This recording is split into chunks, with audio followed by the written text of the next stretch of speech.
Yeah. Okay, I'll do the intro. Welcome, ladies and gentlemen, to the 4th episode now of Games and Guests. We are joined by YouTuber and streamer and just excellent feller.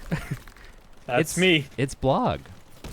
Hello, thank you for having me. I'm excited to play Crab Game and chat about whatever the fuck we chat about today. Yeah, I mean, I also call this Crab Game, which is not its name, but it's nice to know that it's not just me that calls it Crab Game.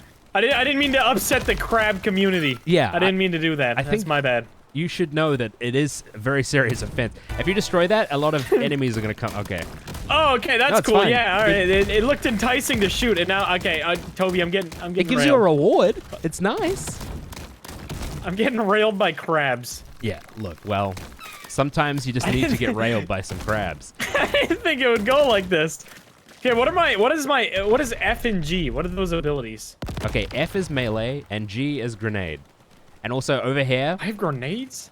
Yep. So destroying that thing gave you a drop, and you get special delivery. Okay. Yeah, you get these are your upgrades. These are what make you better at the game.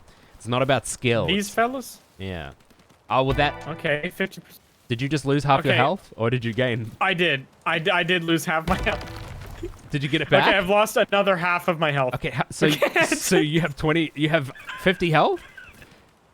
I have 179 out of 800. Oh, that's fine.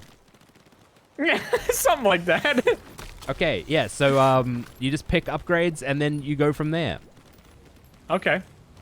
Did you specifically choose one, or did you just grab it? More towards the second one. I kind of read it and I was like, yeah, it sounds cool. Cool. Well, yeah. So this is a different episode of Games, I guess, in a way, because normally I have been doing it where I've been playing a game that the other person chooses, but what the hell is this thing? It's like a landmine. But I finally crab landmine. But I figured that with the games that I have been playing on the Games and Guests thing, it's been a lot of games that, honestly, I could have been playing by myself and just lied that there was someone playing with me, and no one really would have noticed. there's no cooperativeness to it. Yeah. I mean, we were gonna do zombies. Yes. And then Toby installed it, but then there's a 100 gigabyte update for installing it, which doesn't make any sense to me. But Call of Duty is Call of Duty, so you know what? We did the next best thing, which is a game where crabs have guns. This is basically COD Zombies with crabs. It's something like that. But yeah, so it was like 100 gigabyte download. I was gonna ask you about the fire crab here. Where what's going on with these guys? I can't do any damage to them. Oh, they're dead. So that's interesting. I can't see them. Okay. I think you might be really. They're just walking out to the sea. I think you might be having an episode here. There's no crabs. Are they talking to you? Alright, I'm having an episode. There's 2 crabs walking out to the sea while you sit under a tree just peacefully. Oh, I'm just having a nice chill time under a tree? Okay, yeah, no, this is a ping funny moment. Well, that's okay. All right, you know, I'm about it. Are there chests over here for you to pick up, open? Well, I guess you can't see where over here is. No, I don't. Under the tree, no. No, they're like. There should be an icon on the screen that has like a crown or something. Yeah, not seeing any of that. Okay, maybe. Oh no, maybe you should have played a solo game and just pretend I was here. Oh, it kicked me out. Okay, let's play Forza. I'm in crab heaven. Let's play Forza then. No, we can try. Let's try it one more time. I was vibing with the crab game. It's fun. We'll give crab game another go then. But we'll give it one more fair go. Yeah, that's essentially why I decided. All right, let's play like COD Zombies, because then it's like it's kind of like a story. We're like progressing, and there's something to follow. There's stakes.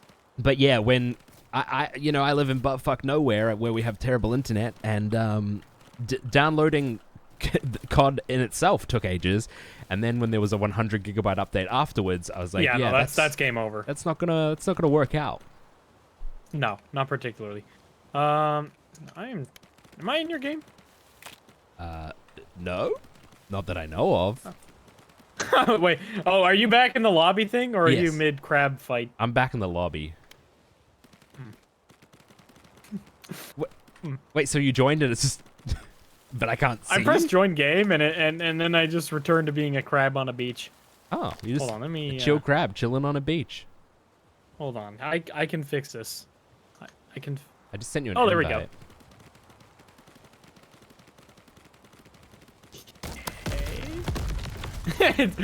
It didn't work? Am I here? I don't know. I don't know if I'm here. I don't Okay. think I'm here. What if- Okay. Yeah, that this is maybe. All right, well, one last try. Let me try to invite you. Yeah. Okay. And then I'll give up on crab game because honestly, it seems kind of fun. No, it is fun. I mean, I've got 87 hours in it. You know. No, it's 18, but I exaggerated to make the 18 sound not as bad. Yeah, the 18's still pretty bad. Okay. All by yourself. Ah. Just a lonely Toby killing crabs. Well, I just had a horrific experience with crabs when I grew up, and this is just very cathartic for me, you know. I don't even know how to invite. Can you just join off me? Is that a thing? So there's a big green totem that says multiplayer totem, and then you go and scroll to my name. And, Okay. But yeah, for some reason I okay, can't alright. join off you. Oh, I can now. Okay. For some reason, the only person I can invite is John. Yeah, same. Okay, hey, All what's right. up? What's All right, up? we're good. Okay, Alright, you know come what? to the it looks difficulty fine. Yeah, you're totem. kind of tweaking, but that's okay. Come over here. Do I do continue run? Will that Nah, put us start back a new where we one. just Start a were? new one. We'll just- Okay. All right, I'll start it. All right. Anyway, crab problems aside, Yeah. what's the meat and potatoes for me today? What do you wanna chat about? Okay, so we're gonna start it off with just a classic interview experience of Okay. of what were you doing before you became a YouTuber? Okay. It depends. I was doing a lot of things. Yeah, I suppose there was probably a lot of parts of life before that. Yeah. There was 19 years before I made a video, but Alright, so just recap the whole right 19 before years I for was me. I was a musician, so I was in a yeah. band. Wow. I was a vocalist, and it was a metal band. It was pretty fun. Yep. Then I thought, hey, that's a lot of work for like literally no money. Yeah. Okay. So I don't know if this is where I want to put all my time, because it does Yeah. take up an insane amount of time, and like I got mad respect for anyone who's like a musician as their full-time career, because that is like, it is exhausting all the time to do anything with it. So after that, I moved on to I decided I should go back to school, so I went to school for automotive engineering and technologies for Oh, wow. 3 years, and then I did international business as well, because I thought I'd work in the car industry. Yep. But I also hated that, so Oh, I you see. know, and I died. By That's the way. alright. I got eliminated by a slug. I assume you get revived when I win. Yes. Okay, I'm back at Okay. Crystal Landline. All right, fantastic. But yeah, that was life before YouTube. I've known Smitty since oh god, we were probably 14 or 15. So I was around him the whole time he was, up and coming on YouTube and like Yeah. trying to become a content creator full time. Yeah. And there's a video super early on his channel actually called Matt's Flying Lesson, and that was me and him, and like I think that was 11 years ago now. Wait, what were you doing in that video? Do you remember? A flying lesson. We played Battlefield 3. Okay. And he tried to show me how to fly the jets because I'm a fucking moron. and yeah, it went horrible. Honestly, he could upload it today and it's like the same fucking content where it's just him being like pretty solid at the video game and then me just being like completely useless at it. But yeah, so I was always interested in YouTube because of like Smitty and stuff. I always thought it'd be fun. Yep. I just I don't know, it seemed very daunting to try. It seemed like scary to put yourself out there on the internet. Yep. And then I died again. I'm getting murdered out here. Yeah, I was gonna tell you to decrease the difficulty before we started, but you just started, and that. I was excited. All right, I was feeling Yeah, good. no, it's fine. But I mean, you can carry me. Yeah, look at you. You can carry. Look, it's Look, fine. I know all the Everything's working tricks. I completely forget what I was saying. What was I saying? I You was were talking about how Smitty. it's daunting to start YouTube. Yeah. Okay, it's scary. Yeah, it's scary to put yourself out there. Yeah. You know what, people? I saw Smitty's comment section when he had like 2,000 subs, and half the people were like, "This is hilarious." The other half wanted to kill him, and I thought that's fucking scary. So I don't want to do that. And then, so it's always on the, the back burner there. I just interested, but said, fuck it, too scary to try. I'm gonna be a little bitch about it. Yeah. But then, my group of friends that I hung out with, for years, they, once we got to the, partying age, they really liked partying. Yep. And I have nothing against partying. Like, people like partying. That's cool with me, enjoy. But it wasn't really like my scene. Yep. So I pretty much had nothing to do ever. So I just thought, finally, I'll give it a little go. So instead of going to a party, I tried YouTube, and it was, yeah, it's been that ever since. Instead of going to a party, you tried YouTube. So that was what changed it for you. Yeah, literally, like, if my friends weren't, like, drinking and partying all the time, I would have never thought to try YouTube, because I, like, would have actually enjoyed hanging out with them. But I think it was, like, I can't remember if it, whatever, it was a Friday, Saturday, whatever, but we were all supposed to hang out, and I was like, all right, no parties this week. We're just gonna hang out, chill, and everyone's like, yup, and I was like, awesome. And then right before we were all supposed to hang out, they were like, yep, no, one of our friends is hosting a bonfire party, and I was like, I'm good. Yeah, that's frustrating. So I just did YouTube instead. And it was a shitty GTA video. I uploaded it. It did bad. Everyone hated it, and it was fun. So I just kept doing it. Yeah. I just did this health totem a few times, and I now have 6 health max. That's my max health. So oh, no. that's gone really well. No, you're fine. You're gonna carry. Everything's gonna be okay. Well, fingers crossed. So you said that you were in a metal band, and you were the vocalist. Yep. Was that like was it like screamo, or was it? Yeah, kind of like somewhere in between. It was like, trying to think of the best band I could like compare it to. Yeah. That like people would know. I don't know. Maybe like Modern Plot and You. I don't know if you know who that band is. But something along that lines, where it's like kind of half cleans, half scream vocals. That makes sense. And yeah, no, I honestly loved it. That shit, like, it's so much fun. Making music is just such an insanely like creative and fun thing to do with like multiple people. Yeah. Especially when you all kind of have the same vision. Like even the Goons, obviously the podcast I'm on, it's nice because all of us are musically inclined. Yeah. So we like, for example, the other day, wanted to make a song in an hour, and it took way longer than an hour. But you know, the point was we all just sat in Discord and made a song together for the fun of it. It ended up being a weird little gay pirate song, which was fun. So yeah. But yeah, I don't know. I just music is still one of my favorite things ever. It just like, I don't know. It, honestly, as bad as it is, it kind of came down to like a business decision. Yeah, that makes sense. Of like, is something I can do? Because there's a lot of people that make that genre work and do like extremely well in it, but like obviously the success rate of that is not high. Which is something I actually wanted to ask you about. Do you have a sibling that's kind of in that genre? Yeah. That makes music? It's not, I wouldn't say it's metal, but it's like nearly metal. I guess it's maybe like a little bit like Bring Me the Horizon in a way. Okay, I'll fuck with that. Yeah, they're actually about to go on their first tour of Europe, so they're doing Europe? pretty well. No way. Yeah, that's awesome. Yeah, it's very exciting for them. I wanted to ask you about that. Like, have you've obviously been around them like a decent amount and stuff. Have you been in like shows and stuff? Yeah, so them? I actually grew up a little bit doing music photography. So like partially just because my brother was always in bands growing up, and then partially because I liked music but I wasn't very good at playing anything. So I was like, yeah, I'm gonna take photos. Okay. But yeah, it's I used to love going to their shows. They have a really heavy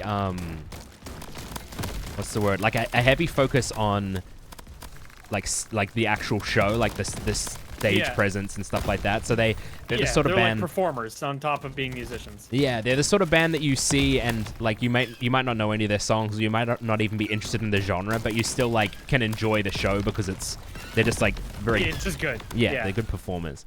Yeah, that's awesome. I love that. I love bands that are like extremely like good at what they do as performers as well as musicians. Like, I don't know, watching like, I don't want to throw any bands under the bus or anything, but there's certain bands in kind of that genre that are insanely good at their instruments, but they like just don't have much stage presence, and it's just, I don't know. When you want to see a band live, you want them to be like going crazy and having fun, and you know, makes you want to have fun as well. Exactly. That's the one thing I do love about like the metal genre, and I think why I was so like attracted to it, because I like as a musician, I love hip hop and I love a ton of genres really, but metal was just the one that attracted me the most to like play, because it just, the shows for it are just so fucking crazy. Yeah. It's so fun. Yeah. Watching people just go ape shit in the pit and like crowd surfing and just doing stupid shit. It's just so fun. Yeah. I like, the most fun that I've ever had at a show was at a metal festival. Just like doing like walls of death and people going crazy. It's so much fun. It's the best. Yeah, I love it. There is some hip hop shows that are actually like nearly as good though. Like I kind of slept on like hip hop shows for a really long time. And then Smitty was like, "Hey, let's go see Tyler, the Creator." And I was like, "Ah, all right, whatever." I've never really cared for like live hip hop, because I don't know, it's usually just a backing track and then they kind of like dance around a little bit. And whatever. But Tyler, the Creator kind of changed my opinion of that. He was insane, and the crowd was wild. Like it was genuinely looked like a metal show at some points. There was like huge pits. Everyone was freaking out. There was people like moshing. I was like, bro, what? That's crazy. But yeah, no, it was tight. Yeah, I love concerts and shit like that. It's so fun. Yeah. Would you still like, would you ever consider making a band again? Yeah, probably. Like, I don't know. The thing is, my biggest issue, which is a great issue in life, is that I like too many things. Yeah, same. Like I just have too many interests, too many things that I like really enjoy. So like when I do eventually come to retire from, you know, this industry, it's gonna be a tough decision to decide where to go next, because like obviously I love music, I love cars, I love like traveling, I love all sorts of shit like that. Yeah. So I don't know. I would definitely love to, even just like as a side hobby. Have a band again. But I could see myself doing like solo stuff long before a band, because it's hard to get like 4 to 5 adults to like clear their schedule out to rehearse and you know, do shit. That makes sense. So yeah, but we'll definitely do music stuff again at some point. Just don't know when. Yep, that makes sense. That's cool. Yeah. Do you think you would go back into metal if you were to start music? Honestly, I feel like I'd probably just do a little bit of everything. That's just like fun. Yeah. Whatever I'm feeling, because like I don't know, on a normal day I don't just sit down and want to listen to metal like every day, and I feel like it would be the same for making music. Yeah. Like I feel like I wouldn't want to just sit there and make the same kind of song over and over again. So I don't know. I can't exactly say, because I don't know what my thought process will be at that point if I get to that point. Yeah. But yeah, no, I'd be interested in just doing anything with music again. I love it. It's so fun. Yeah. All right, we're about to do our first boss fight. Okay. Okay. What do we do for the boss fight? What is special here? Just stay alive. It's just one guy. Okay. And he's scary. Yeah, he'll one have guy, no problem. He'll I don't know. It depends on what the boss is. It should be okay. All right, fair enough. We should be fine. We're great. I'm a gamer. Yeah, you're a gamer. We're gamers. Oh, also these rocks. If you destroy these rocks, they like the lava do damage and stuff. Yeah, to the enemies too. I found that out. Okay, I'm getting absolutely slaughtered in this corner. Are you still alive? Yeah, I'm good. We're chill. We're chill. Yeah, he's dying pretty quickly. What did you do before YouTube? Nothing. Nothing? You're just hanging out? So I've never, well, yeah, actually, I mean, obviously not nothing, but I've actually never had a normal job or anything. Really? The closest thing that I've had to a job is like I said, like I did music photography for people. Yeah. But yeah, it was more just, you know, I went to school, and then when I finished school, I was like already starting with YouTube, and then I went to film school because I was like, yeah, I'll see what this is like, and then I did something. Yeah. I did that, and then by the time I finished film school, I was like, yeah, I don't really need to be doing anything right now because YouTube's just kind of working. YouTube, yeah. Yeah. Oh yeah. Yeah, I was pretty lucky. Did you do much stuff like before the actual like Misfits brand and like that collective? Like, how long were you around before you guys actually did Misfits stuff? Well, Fitz and I went to school together. And then... no way, I didn't know that. Yeah, so pretty much exactly like Smitty and I. We went to high school together. Yeah. Fitz and I went to this really weird sick. school where there was like 40 people. What the fuck? Yeah, but Okay.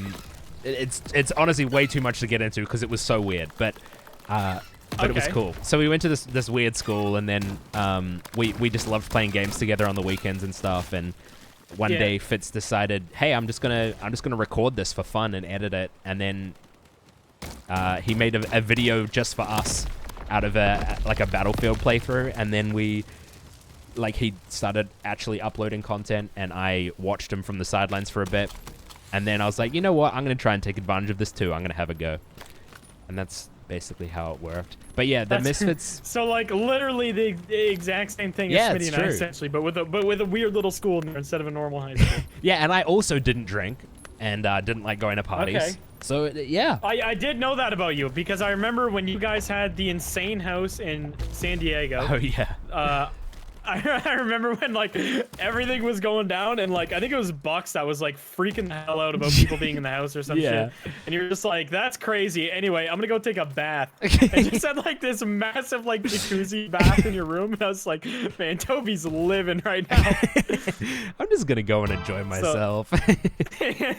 So I did know that about you. I remember that because I was like, I respect that. I feel like I would like, just out of being like, oh, I should be out there like entertaining and talking, whatever. I feel like I would have guilted myself into going out there, but you're just like, no, I'm good. Yeah, well, I I'm mean, just gonna hang out in my room. that's what all the others are for. Everyone else is doing it. Yeah, that party was so fucking weird. I still like tell people about like everything about that. Like from the minute I got there was a fucking army truck rolling up full of weed. And Ryan's just like, yeah, no, that's just marijuana, no big deal, don't stress about it. Oh yeah, that was so weird. It was a very An weird entire party. fucking, it's like a full army truck worth of weed. I was like, bro, what?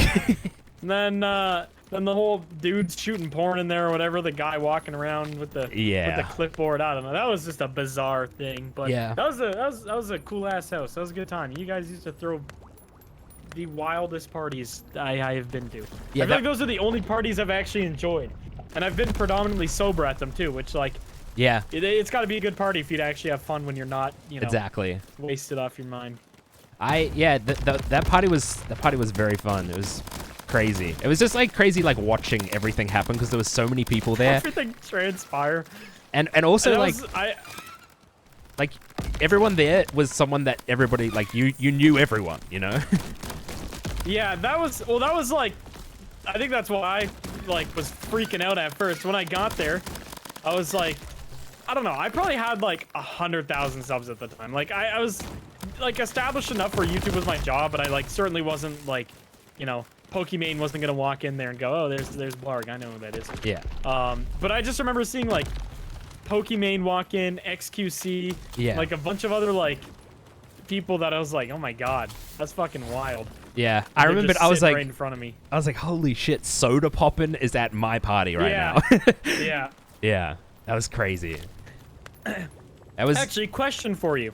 So, obviously, you have a very large following and have been around plenty of content creators.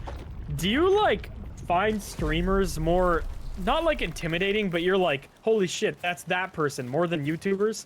Like, I feel like even when I meet a streamer that has less, like, followers than me, or, like, whatever, I still am like, holy shit, that's, like, that person, or whatever. I don't know, I feel like streamers compared to YouTubers are just such, like, they have celebrity status to me, even though YouTubers usually have more of a following. I don't know. That's fair. Do you feel that way, too? Or is that just, like, am I just a weird little guy? I can see why, like, I can see why you would think that. Like, I do feel like streamers are more, like, They do have more that, like, celebrity status, I guess. I think they just, like, involve themselves in a lot more drama and stuff, so they're more frequently, like, in the news.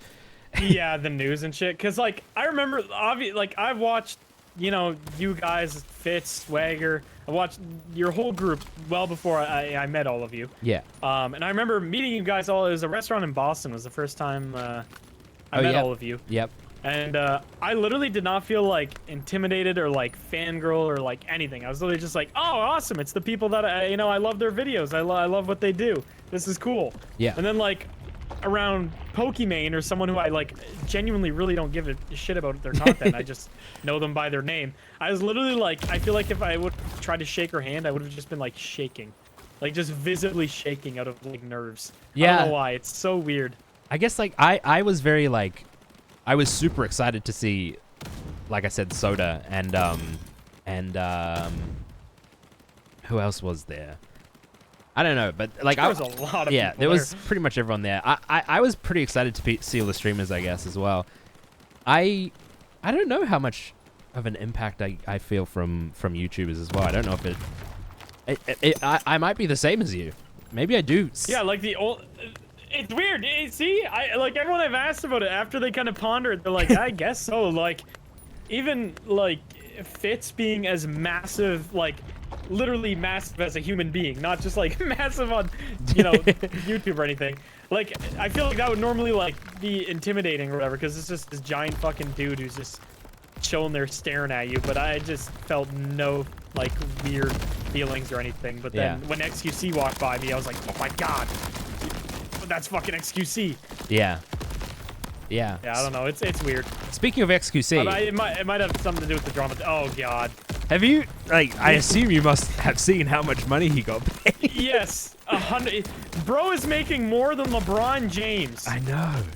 It's I mean, insane. LeBron James has obviously like secured, you know, billion-dollar contracts and stuff with Nike and shit. But like, from an actual standpoint of just playing a sport or like streaming, he is what, the top 10 most paid right now? Yeah. It's crazy. Fucked up. It's, I guess I mean that's what gambling money does. Yeah, I know. That's what's crazy about it is like these new kick deals are like, I feel like in the past streaming and YouTube and stuff were kind of like sports in the way that yeah, you made most of your money from sponsorships. But now it's like, no, if you sign a kick deal, that's probably going to be, you know, 80% of your income. The next 10 generations of your lineage are set for life. Yeah, it's crazy, but obviously, like, so awesome for him. Yeah, I mean, I'm not in big XQC stan or anything. I don't really have an opinion on the dude whatsoever. Yeah, neither. But regardless of how you feel about XQC, that is like huge for validating our like entire career. Yeah. Like when you see that much money being put towards like, you know, content creators, whether it's Twitch, YouTube, whatever the, you know, Kick, whatever the fuck it is, seeing that much money put towards it is just like, I don't know, it makes me feel more confident that there's like a full future for this type of career and that it's not like going anywhere, and that it is as legitimate as like NBA, you know, NHL, you know, any sports like that. Yeah. Which is really cool. So I'm down to see it, even though it's fucking ridiculous amounts of money. Yep. It's good to see, and you know what? It probably could have gone to somebody who would be a better role model for people, but it's okay. Yeah. At least it went to somebody oh you know, who's not that bad. I got what kicked. happened there? Did we both just die to slug? Oh, maybe we both died. But I was like lagging out when it happened. Oh. I think. Oh, really? Yeah, you were just kind of standing there, and I thought you were already dead, but then. Yeah. You know, you died again. Okay, well, we made it kind of far-ish, maybe? Yeah. I don't know. Did we make that far? Is 17 far? That's fine. It's like halfway. How far do you make it by yourself? Well, you beat the game at 25, but you can keep going if you want, just for fun. Oh. So do we have to restart that, or is there a way to, like, continue where we died? No, we have to restart, but also I don't think I'm in your lobby again. Can you invite me? No, you're in... Yes, I can invite you. I think. Maybe. Maybe I can't. We'll find out. Weird game. I mean, I guess, you know, we're on like the opposite sides of the globe, so it's understandable. Like, literally. All right, I think I invited you. Did you get that invite? Yes, I think. All right, I click join game. There we go. Yeah, so, yeah, I mean, that's crazy, and it's so true. Wait, change the difficulty over here to easy, just just because of the lag. Valid. I'm gonna use sniper. Let's stick with the shotgun. Actually, no, sniper sounds like a terrible idea for. I'm gonna also use the shotgun. That might be a little rough with that ping. Yeah, but yeah, it is so true that it's great for validating like what we do, and Yeah. And having that sort of sense of security. I know that, like, growing up, I always saw YouTube as, like, oh, it's something that people do, like, temporarily. Like... Yeah. And, it's always been a stepping stone to something else, right? Yeah, and, like, I always assumed that, like, oh, yeah, you know, YouTubers, they're in it for, like, you know, 5 years or something, but then... Or 10 years, but then, like, it always ends. But then, like... Yeah. Recently, I've looked back at the creators that I watched when I was a kid, and I've noticed that, like, most of them are still there. Yeah, like, it's usually when they're gone, it's, unless they did something fucking stupid, it's usually, like, by choice. Like, a lot of them go on to retire, like, you know, do something that they're just like, whatever, I'm done with content creation. Yeah. But, yeah, I feel like it's not as, like, volatile as it used to be, in terms of, like, you show up, do your thing for 5 years, and then, you know, that's it, you're irrelevant now. Yeah. Which, it can still happen if you're, obviously, you know, you don't do what you should. Yeah.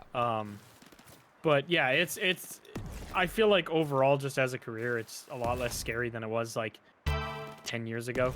Yeah, and like there is also that there is still that like opportunity, I suppose, to jump into other things while still doing YouTube and to use YouTube as a stepping stone if that's what you want to do. Yeah, literally. Yeah, you just use it as like a basis to, like, say you have another business or some, you know, some sort of interest. You can literally just like cross promote forever. Yeah. And that's, you know, so many YouTubers have just become like insanely wealthy off of doing like stuff like that. Yeah. But yeah, no, I honestly, I'll probably do YouTube for like as long as people watch me, just because it's something that I genuinely love doing at this point. Obviously, you know, it is my job and money is the main factor for doing YouTube, but it's, I don't know, it's just something that's like genuinely fun. Yeah. So as long as people are watching, I'll be doing something on this platform. Yeah, that's great. My problem with I have a like really, I don't know if it's like FOMO or something, but I have a problem where I like forget how much I enjoy what I'm doing. And then it makes me look at other jobs. And like, I look at other jobs and I'm like, oh, that sounds like it would be really fun. Yep. But like, it's like, it's kind of silly because when I'm doing YouTube properly and like, or like when I'm, you know, in the process of making a video or I've just uploaded a video, I go, yeah, this is like really fun. I really enjoy this. I could see myself doing this for a long time. But then like, like I just got my real estate license and I'll go for a walk with my... Oh, hell yeah. I just did it for something to do because I wasn't sure if I was going to keep doing YouTube. Yeah. But like I'll go for walks with my fiance and then... Good for you. And I'll see like, you know, a real estate sign and it makes me go, oh, I should just become a real estate agent. It looks fun. Yeah. You know, and like, I like forget that I actually do enjoy what I do, and I'm like arguably good at what I do, and I should really just stick to it. Yeah, I mean, but again though, there's nothing stopping. Like, how old are you? You're 25. You're probably younger than me. Okay, yeah, so you're like a year and a bit, you know, younger than me. So like, we're both extremely young. Like, there's people who don't like have a career like, you know, YouTube in the first place. Yeah. And then they don't even find their first career till they're like 35, 40. So it's like, nothing prevents us from enjoying YouTube, you know, getting our money from it. Yeah. Because obviously it is, you know, a relatively speaking, good place to make money. Yep. Make your money and then, you know, you can go pursue real estate or whatever it is that interests you. Yeah, after. exactly. I think that's one of the best parts about YouTube. It's like, it's you know, you can make your money and do it as long as you want to do it, and then you can just switch to whatever the hell you want after. Yeah. Yeah. It's definitely... Yeah. I feel like it is fair, though, to think about other jobs. Like, I'd be lying if I said there wasn't days multiple times where was like, I don't want to do this anymore. I actually want another job. Yeah. Because it is, like, a genuinely draining and mentally taxing career, which a lot of people, like, clown on because they're like, what is possibly tiring about playing video games every day? But it's like, they don't see everything else that goes into it. Yeah. And the constant stress of it, and the fact that it's like, normally people who work a 9 to 5, after 5 p.m., that's it. They're done work. Work is off their brain, and they can go sit by the pool and drink a margarita. But it's like with YouTube, you're just like, oh, let me check if my video got demonetized. Let me go check this thing. Oh, I got an email. Oh shit, I have to do a sponsor for this at like this time, and it's just like there's no downtime with YouTube. Yeah. Like that's kind of just you wake up, you think about YouTube until it's bedtime, and it's just I get why that is so draining for some people. Yeah. Including myself, I get it. So Yeah. yeah, but I don't know. At the end of the day, though, it is like probably the best job I can possibly think of. I can work from home. I can sit here in my underwear and record for 4 hours. Yeah. Like I could just do whatever the hell you want. Like there's very few jobs where you could just like get up in the middle of your day, go take a 3-hour nap, and then come back to work. Like I don't know. It's just it is a genuinely fun job. So I probably won't leave it for a very long time. Yeah. Especially because like nothing else I'm interested in would pay nearly as much. Yeah.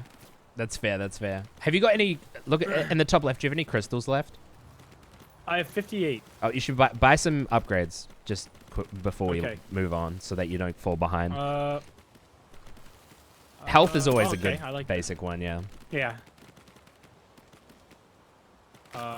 Sure. All right. Yeah. I got 4. Now we can mosey on out. That like flexibility is partly why I'm doing it again. Is just having had a kid and have a fiance and stuff. Like I want to be there to be able to help, and working from home obviously makes that a lot easier. But like you said, like you do. Yeah, I mean you're doing wild. You're progressing through life. You're doing it. You're playing life Monopoly. Yeah. You have a kid and a fiance. I'm Congrats. speedrunning. That's actually huge. Yeah, it's awesome. How is the parent life so far? It's good. It's really fun. Like what I've said to other people is that it's kind of like you can always make your kid like smile and laugh, and that Yeah. makes you smile and laugh. That feels good. Yeah. Yeah, it's like you always have this it's like this little flesh bag of dopamine. I mean, that's kind of adorable. That's a good way to look at it. Yeah, I mean you're also solely responsible for it, but Yeah, you can't just like let it drink the bleach under the sink and stuff. Yeah, that's probably stressful. like there's Do you what do were you you gonna say? enjoy like majority of it? Yeah. Like, is it because I feel like even talk to my own parents. Like I asked my mom about when I was a kid, and she's like, "Oh, you were a pretty good kid, but like I could not fucking wait for you to grow up and like not be a child anymore." Yeah. I was like, "Damn, that's tough." Do you like feel that at all? Like, is it stressful or is it more like rewarding to you? I mean, there's definitely like elements of it that are like difficult, and Yeah. that I'm like, like I can't wait till I'm at this stage or something with it. But yeah, like you said, overall, it's definitely like a lot more positive than it is negative. And I would say that I definitely overall enjoy being a parent. Yeah, Okay. I enjoy it more than That's awesome. don't like it. All right, well, good for you. That's I don't intend on ever actually having kids, so I like asking other people about their experiences with them. I just want to be a cool uncle with all the fun cars. Yeah. So that's all I care to be. Yeah, that is something that having a kid kind of restricts. Yeah. It's a lot harder to spend your money on that sort of stuff. And having to pay for the child and everything. Yeah, all of a sudden I'm having to be responsible. Yeah, that's no fun. I don't like that. Yeah. I like just being able to wake up and just be like, I'm gonna be chaotic today. Yeah. I'm not gonna think about anything. I'm just gonna be an idiot. You can't really do that when you're responsible for a whole ass another human. No, exactly. And also, like, you're not only responsible for another human, but you're responsible for the person that is responsible for that human. So, Yeah. like, Okay. as in, like my fiance, like Your looks fiancé, after him, and she's like the primary caregiver in a lot of respects. Okay. So, like, it's the income that I generate is the income that we generate. So it's like, Yeah. there's obviously like pressure and stuff from that The respect. stress of that. Yeah. That's So it's just like always stressful, especially when it's like YouTube and it's kind of like fickle. I got nobody to blame but me if I like don't upload. Yeah, like exactly. I can't be like, oh, the boss cut my shift last week. It's like, yeah, you know what? I'm gonna be honest, I didn't want to upload. But it is a good motivator. Yeah, that's tough. Yeah, I mean, supporting your kid is like obviously one of the biggest motivators for a ton of people. I mean, I had a friend during the whole CS:GO like gambling stage where that was like everyone was doing it. Yeah. He sold out hard, which I'm all about. I'm not shitting on it whatsoever. But he did like over 200 sponsored videos with CS:GO gambling. Wow. And he literally did it just for his kid because he was like, I don't know. Yeah. I want to support him. Yeah, for sure. Which is, I gotta respect that. Hella so. Yeah, that's a good motivator at least. Yeah, I actually, there was a period of time where I was considering getting into selling cars, and I read something that someone said that car dealers are like a lot more likely, like the people that they want to hire are people that are like do drugs, like coke or something, like the kind of tame drugs, or people that have kids, because both of those people are motivated to make money every week. That is, yeah. I mean, that checks out.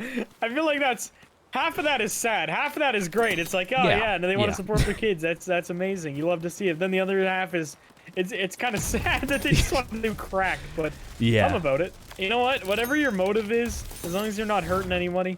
Exactly. Bomb shot. I don't have enough crystals for that. Oh damn! I guess I'll take it then. All you. Can you take that 134. I'm gonna save them. I'm gonna save them up. Oh, is this health? I'll re-roll it. There might be another health one. Heal after each melee. I haven't pressed the melee button once. Oh, hold on. That one's kind of pog. All right, I'm gonna grab this one. Yeah. All right, I'm ready to go. I'm ready to do more crab shit. I'm just gonna buy all the ones you left. Okay. I gotta save. I'm saving. Yeah, all right. I'm going to crab college. What are you gonna crab study? I don't know. Eating weird little planktons that grow near the heat vents in the bottom of the ocean. Oh, damn. You know your crab stuff. Some good. Yeah, I know my crab lore. Big crab guy. Big crab guy. Everybody talks about how much I love crab. Yeah, but he's not very boss-like, is he? I was kind of wondering that. I was like, damn, I showed him like 3 times and he's at half health. Yeah, we're clearly like at a pretty good stage successfully. We're doing a bit of damage. But speaking of like other jobs, if hypothetically something happened and like YouTube shut down or something, where do you think you would like to be? Not where do you think you would go first or whatever, but like what sort of career would be your next dream job, I guess? Okay, so in this hypothetical, is YouTube just gone? Like I can't just transition to a different part of YouTube? YouTube is just kaput? Well, you can say what a different part of YouTube you would do as well if you like, but yeah. Yeah, I mean, if for whatever reason my gaming channel tomorrow just died, just nobody ever wanted to watch me play video games again, the first thing I would probably try is Automotive. Yeah. Like I would definitely just try Automotive YouTube. I don't know exactly what I would do with Automotive YouTube. I don't know if I would do kind of reviews like I did before or something more similar to like TJ Hunt, that's kind of like vlog style, but just with cars involved and doing builds and shit. Yeah. I really don't know, but if YouTube was just out of the question, I'd probably have to go somewhere to the car industry first. Yeah. Because that's what like my background in school and education is. But I'd probably want to be there anyway. Like I'd love to actually own a high-end dealership. Yeah. That would be extremely fun. Obviously very stressful because you have such high buy-in to that. But yeah, I somewhere in the car industry, and then music would probably be second. Yeah, that makes sense. The car industry is very interesting. I've heard from a lot of car dealers. I don't know if it's the same where you live, but here I've heard that they make like no money on selling cars and all of their money on servicing. So a lot of the dealerships, kind of depends how they build it, right? Yeah. So something like a Toyota dealership, that's usually the truth because they're selling more of their cars than not are more like economy-based cars where they're not like in a super high-end bracket. Obviously, they do have their, more expensive cars and stuff like that. But when there's lower car cost, obviously there's lower profit to be made, so they will just, you know, hit you over the head with the service book and Yeah. make sure that you come and do every service there and make all their money there. But with like a higher end dealership, like I have a friend who owns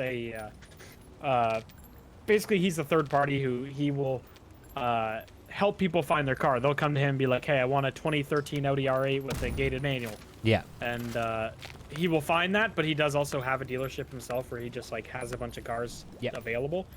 But when it comes to higher end cars, they really don't care too much about service. Like, I really don't think his service department does much other than like basic oil changes. They make most of their money off of, you know, the car market fluctuating, because high end cars are kind of like stocks in a way. Yeah, right? that's true. They go up and down with the economy and move around, and it's like real estate. So yeah.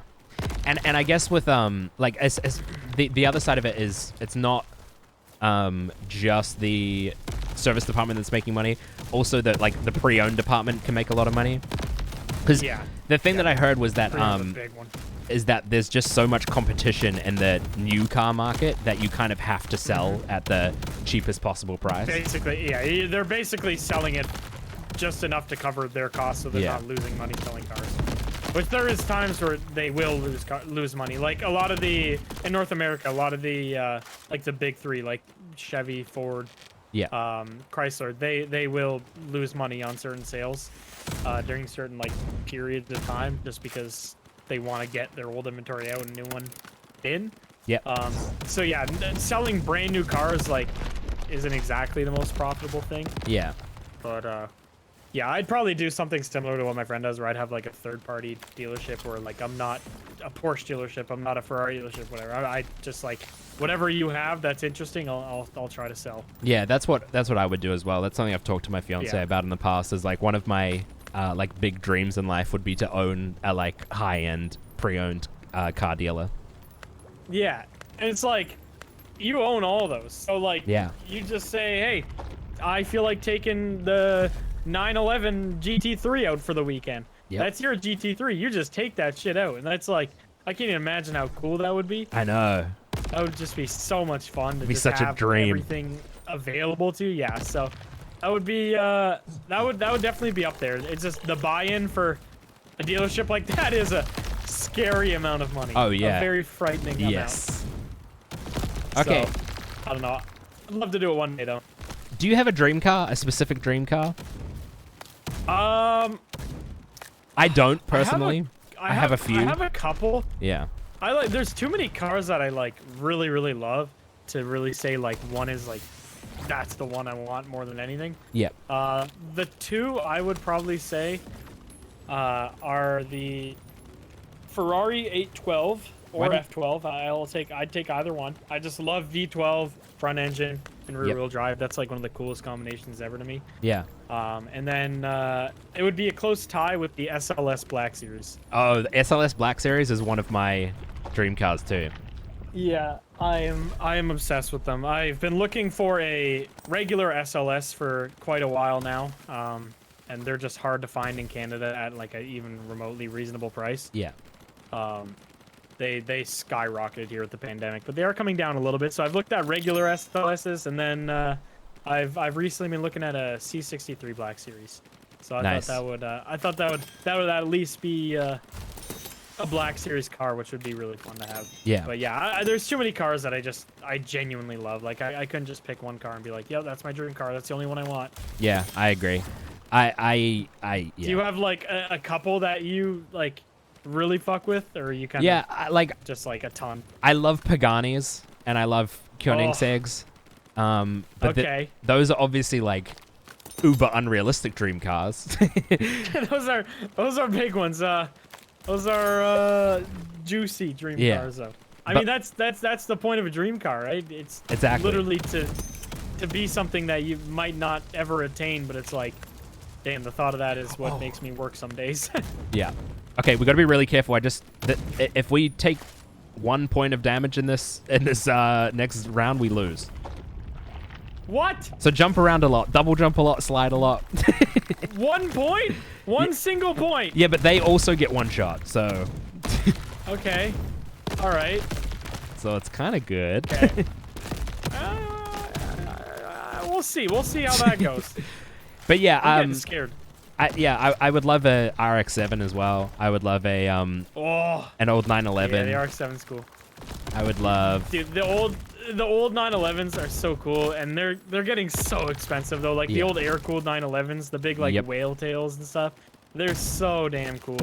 But yeah, they're getting pricey. They used to be like $60K here in Canada, and now they're like $250,000, which is just No. Okay, I died. Did you die? Yeah, I got frozen. Oh no, the same thing happened to you. The exact same thing happened. Oh, I was so distracted by watching your death.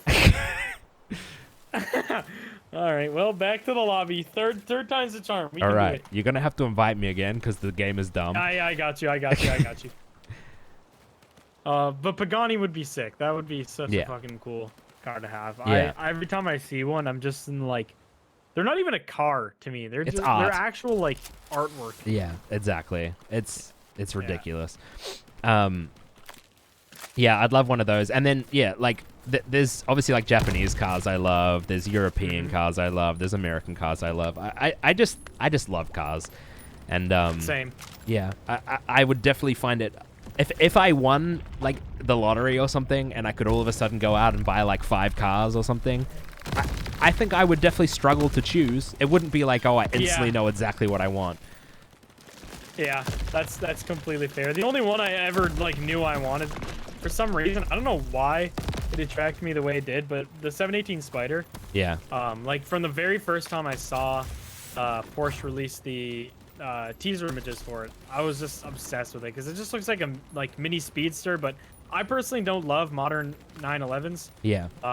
I've driven a lot of them, like the GT3 RS, the 991 I've driven. Yeah. And it feels insane. Like it's an unbelievably good car, and I'm not shitting on them whatsoever. Yeah. But they're just so big and so like hard to really get usage out of on a regular road. Yeah. But like the 718 platform, you can just poon it. Like you can just rip it down a regular road, and they're small enough where if you slide, it's fine. Like you're not going into somebody else's lane. Like they're perfect like road going sports cars to me. Yeah. So that would have been the only car like I immediately went and bought, which is nice to actually have one. It's that must feel awesome. To have one of your dream cars for any amount of time is something not a lot of people get to do. So I'm extremely grateful to have it. Yeah. But yeah, I love that thing. I don't think I'll ever sell it. The only way I'd ever sell that is if Porsche offered me the GT4 RS, which I don't think will ever happen. I've been trying to get one for so long. I've been bugging my dealership, but I don't think it's in the cards for me. Fair. I would love a 719 Spider. I think they're so good looking. They look like a mini 911 Speedster, except like literally at 1/4 of the price, but only like 50 horsepower less and lighter. So it's like they don't feel that far off of each other. Yeah. So earlier you said that you would like consider maybe getting into automotive YouTube if you had to switch it up. Yeah. And you did dabble in it a little bit, eh? Yeah. Yeah. So you reviewed cars, right? Yeah. What cars did you review? Sorry, go ahead. What cars did you review? So I did the easiest thing, which I just kind of did my own. Yeah. So my C63 at the time, I had a W204, which is last generation. I reviewed that. I reviewed one of my good friends' McLaren 570s. Yeah. My AMG GTC, which I still have. What else did we did a Tesla. I don't think we ever uploaded it because I just shit on Tesla the whole time. I would probably do the same.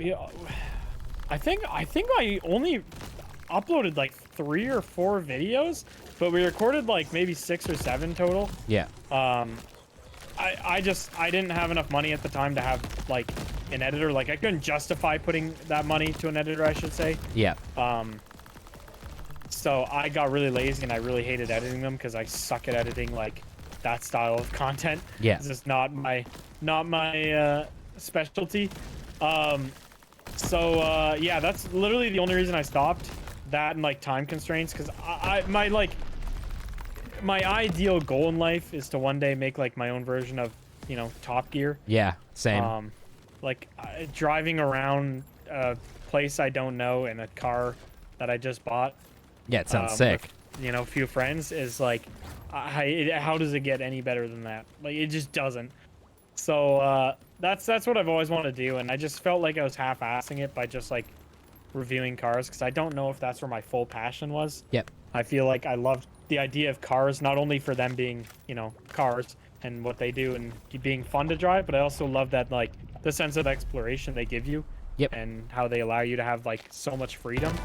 So the idea of being able to, you know, buy a shitty secondhand car and go drive around South America or something, like, that's more so what I fun. wanted to do. Yeah.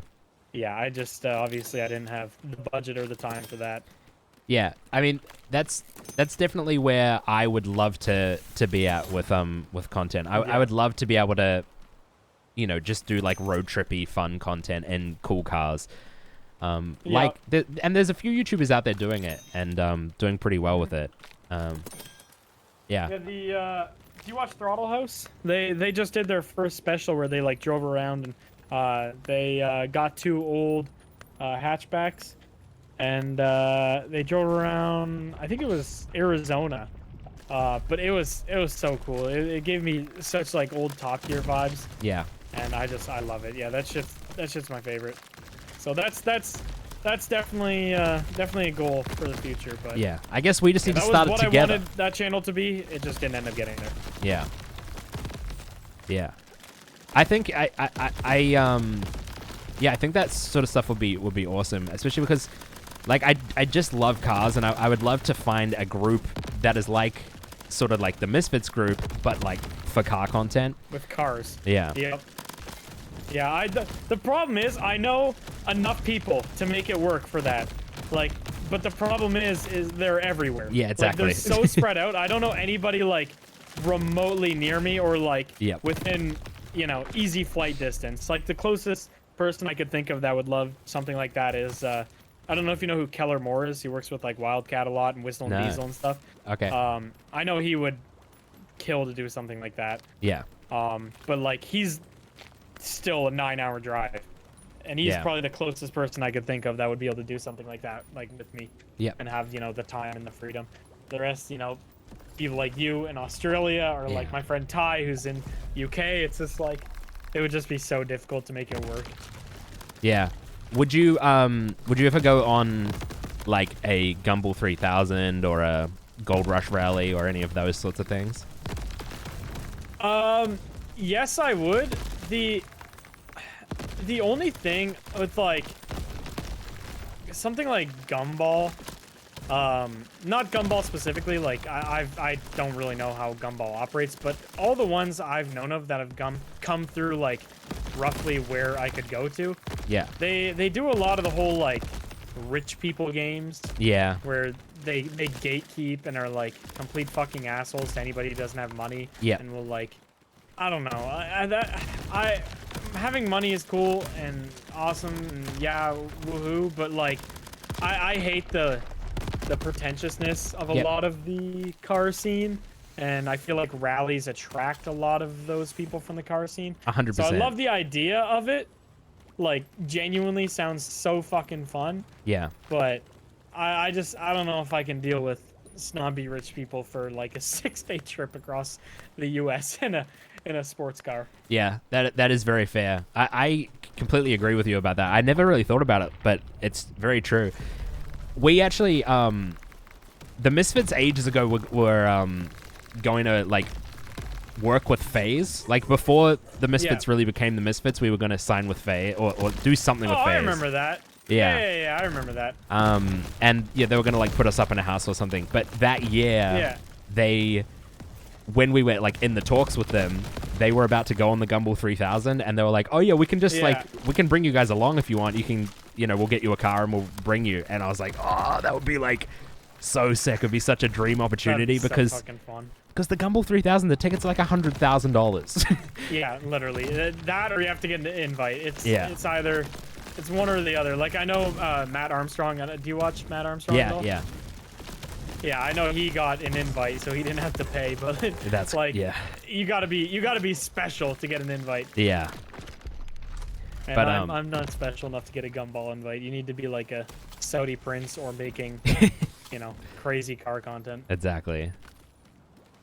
Yeah, gumball would be fun. And gumball does seem like a lot of nice people. Yeah. Like I don't mean to shit on like gumball specifically. It was just the biggest rally, so that's what I mentioned. But Yeah. yeah, I just know that a lot of assholes get attracted to shit like that. Yeah. So, have you always loved cars, like as long as you remember? Is it that sort of story? No, actually, there was a point in my life where I didn't give a fuck about cars. Like, my uncle is a Porsche collector. He has had every major Porsche for the last, Wow. God, probably 25 years.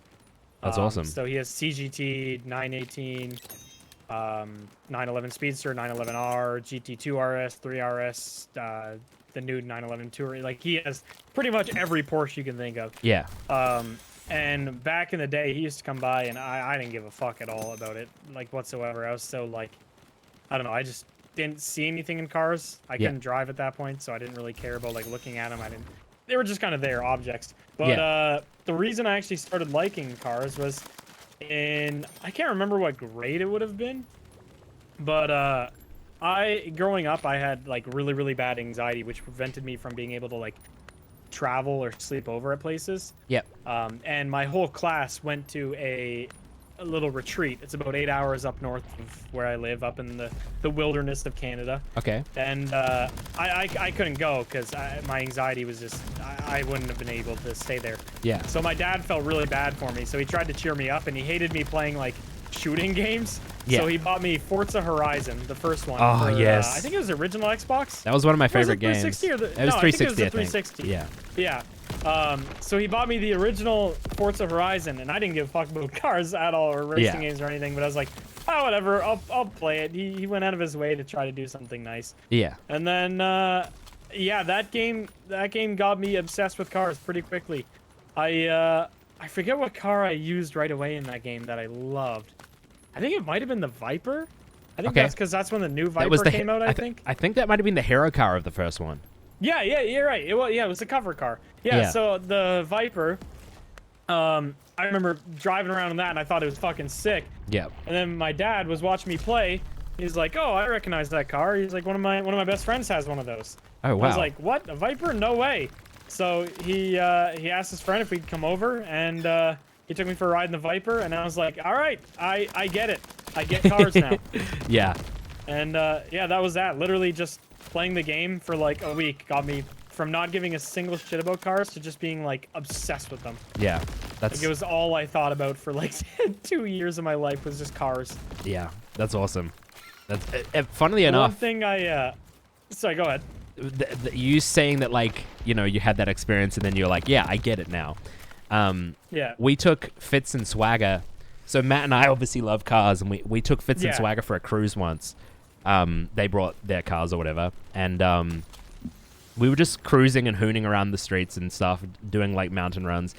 And at the end of it, I can't remember if it was Swagger or Fitz, but one of them, who has zero interest in cars, was like, I get it now.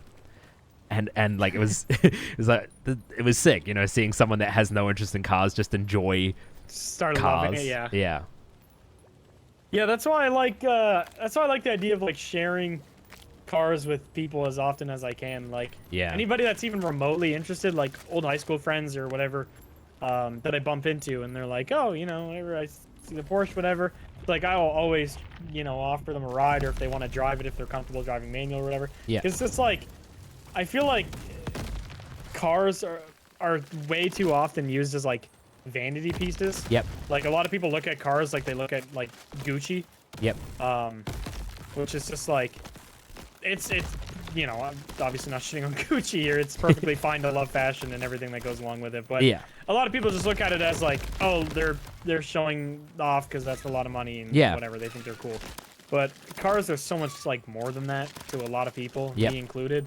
Like, I hate that is the truth about cars, because it does make me hesitant to post about them sometimes. Or like, you know, I don't like being excited around them, around certain people. But I don't know. I feel like until they get it and they actually experience it, they'll I don't know, they think that way. So it's nice actually being able to change somebody's mind about cars or Yeah. make them excited about them. Yeah. I one of the reasons why I wanted a supercar a lot when I was like growing up was when I was growing up, I am someone who I don't remember a time where when I didn't love cars. Okay. Like growing up watching Top Gear and playing with toy cars and all that stuff. But because of that, like every time I would hear, you know, like a V10 or something, like, you know, I would instantly like snap my neck looking to see like, oh, what was that car? What was that car? And because of that, it meant that I always wanted to have a supercar or like something like that so that I could provide that for other people. So the kid looking out the window could do that? Yeah. Yeah, and you then can pay it back. Yeah, and then like I've always wanted to, I don't know how you would do this without coming across as like a little creepy, but like I've always wanted to be able to give like kids an opportunity to like go for a ride in like a supercar and stuff. That's something I would really love to be able to do, and that's why it's like it's awesome. Part of the reason why I really want a supercar, because at the end of the day, like I'm not someone who's obsessed with like speed and stuff. So supercars for me don't have that same appeal that they do for some people, as just being like these crazy speed weapons. Race cars, yeah. And who knows, maybe if I got into like track driving, I would change my mind on that. And obviously, like I enjoy accelerating and stuff, but I never go like super fast. But to me, it's like, you know, what makes a supercar is the drama. Like it's everything to do with it. It's the way it like its presence on the road and the feel, and how it looks, everything about it, all the materials, And I've always wanted to be able to, you know, like share that with people. Yeah, share that with people, exactly. Yeah, I love that. Yeah, I mean, that's funny that like about the exhausting read here, like a motor. So Smitty and I, we still do this once in a while. It was better at the old place we used to stay at, but Toronto is about 4 hours from us, so we have a place that we stay at there. Yeah. Like we just stay there every time, and every time we get back from like drinking or something, it's near a place where there's a lot of money. So there's a lot of cars going all the time, like supercars, sports cars, like everything is driving around all the time. So he used to like crack the window for me a little bit. Yeah. And I would try to guess the car driving by based off the exhaust note. Yeah. And I actually got pretty insane at it. Like I'd be able to tell you like the only one I still to this day will never be able to get, and I think it's because they sound nearly identical, is the R8 versus the Huracan. Yeah. I could never get those. But like I could tell you that a Porsche is driving by. I could tell you that like, oh no, that's a Ferrari V8 versus like a Mercedes V8. Like I got pretty fucking good at it. It was just, it's something I like just so subconsciously have like developed over the years of like liking cars and being around them so often. Yeah. That it's just like, it's so fun. Like we used to, or the same thing where somebody would put on like a video and like be like, all right, try to guess what this one is and shit. And it's just, I don't know, it's so fun. Yeah. Yeah, I love cars. They're definitely an obsession, and I hope they stay an obsession for me forever. Same. The only thing I miss about cars, I don't know if you had the same thing, but like when you first got Forza Horizon, per se, seeing cars for the first time that like you didn't know about was just so cool. Like the first time I played that game and I heard I forget what Ferrari it would have been. It would have been before the 458. But just seeing it for the first time and not knowing that it's a car that existed, you're just like, oh, that's so sick. Yeah. But like now, because I'm so obsessed with cars, I know about them. Like the minute Ferrari announces a new engine block, I know about it. Yeah. Like, so I missed that like discovery phase of cars. Yep, for sure. For sure. Yeah. Do you have a favorite era of cars? Like a favorite like time frame, like you know, from this year to this year? I kind of like 80s, 90s sort of cars. Hell yeah, okay. I would love actually like one of my dreams would be to get like an old Ferrari Testarossa and like slam it, put it on some nice wheels and stuff. I love the Testarossa. Throw some HREs on that. Yeah, exactly. Speaking of, what do you like modified cars as well, or are you more into stock cars? I do. So right now I'm actually looking into getting a car to mod. Yeah. Right now I'm looking at a E46 M3. Nice. Very cool. So that's just what I'm looking at, but I'm still pretty open to a lot of things. My only problem with like modding cars is I've always been too much of a pussy, because obviously when you spend large sums of money on a car, you're saying bye-bye to your warranty the minute you modify it. Yep. You got to buy cars that are already out of warranty. Yeah, so like most of my cars have been new. Like my last, 4 cars have all had 2 or 3 years on their warranty, and I'm like, oh, do I really want to like tune this and slam it and put wheel spacers even are enough to make some brands get rid of their warranty? It's like, so that's been scary. The one car I still literally lose sleep over this. I had a Alfa Romeo Giulia Quattrofolio. Oh yeah. And I loved it. I genuinely think if you could only have one car to do every single thing with, like go get groceries, take kids to school, and then also go hoon down a road, I think it is the best car probably ever made for that. Yeah. For doing everything. Like, I will stand by that.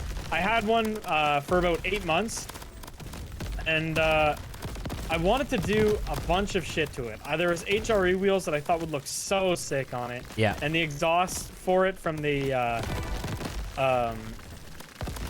GTA M sounds insane, so I wanted to put one of those on it. I wanted to lower it a little bit. Yeah. But I was just too scared of the warranty, because everyone always told me that alphas are unreliable and shit, and I was like, I don't really want to mod it and then, have it cost you a bunch of money bill for something, that should not cost me any money. Yeah. But I ended up selling it because I missed V8s too much, so I bought a C63S. But I regret selling that car very much. I wish I just didn't modded it.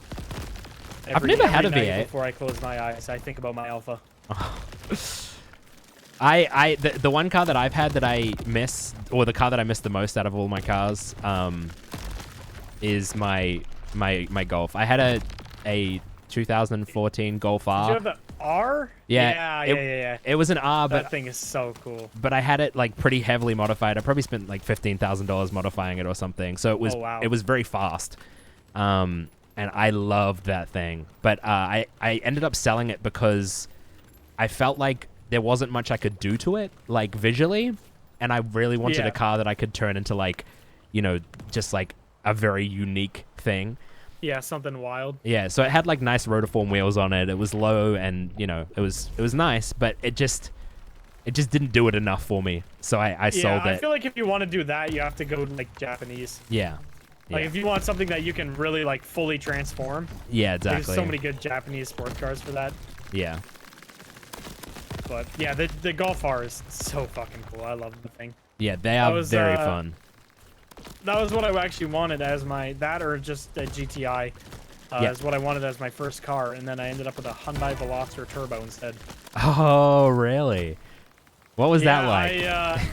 Honestly, I loved it. It was like, at the time, like Hyundai was still making kind of ugly cars. Yeah. Hyundai now is one of my favorite brands. I agree. For, standard cars, I think they make extremely pretty cars, and for their price point, really good. Yep. But at that point, they were still making some ugly ass cars. Yes. But my dad was trying to talk me out of the Golf R because it was expensive. Yeah. Obviously, it's not a super cheap vehicle.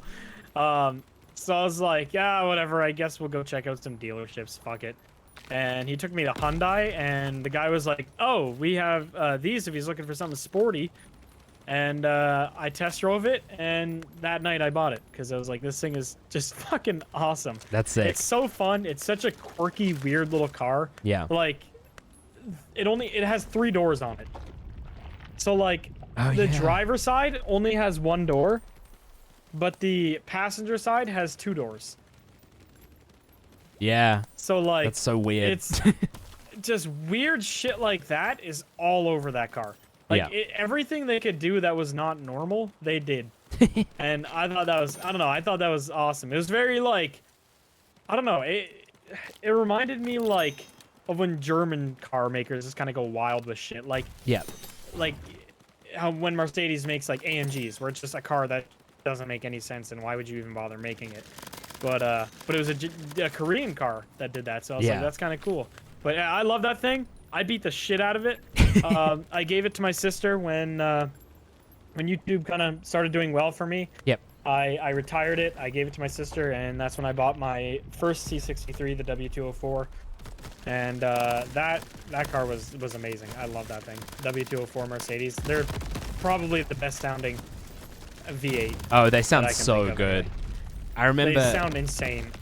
I remember my parents were looking at they were looking at cars once, and I went with my dad, and at the dealership that they were looking at, they had a C63 AMG, and I think it's that same generation that you're talking about. Yeah. And just for fun, the guy got in it and revved it for us, and that was when I fell in love with crazy. That. Yeah.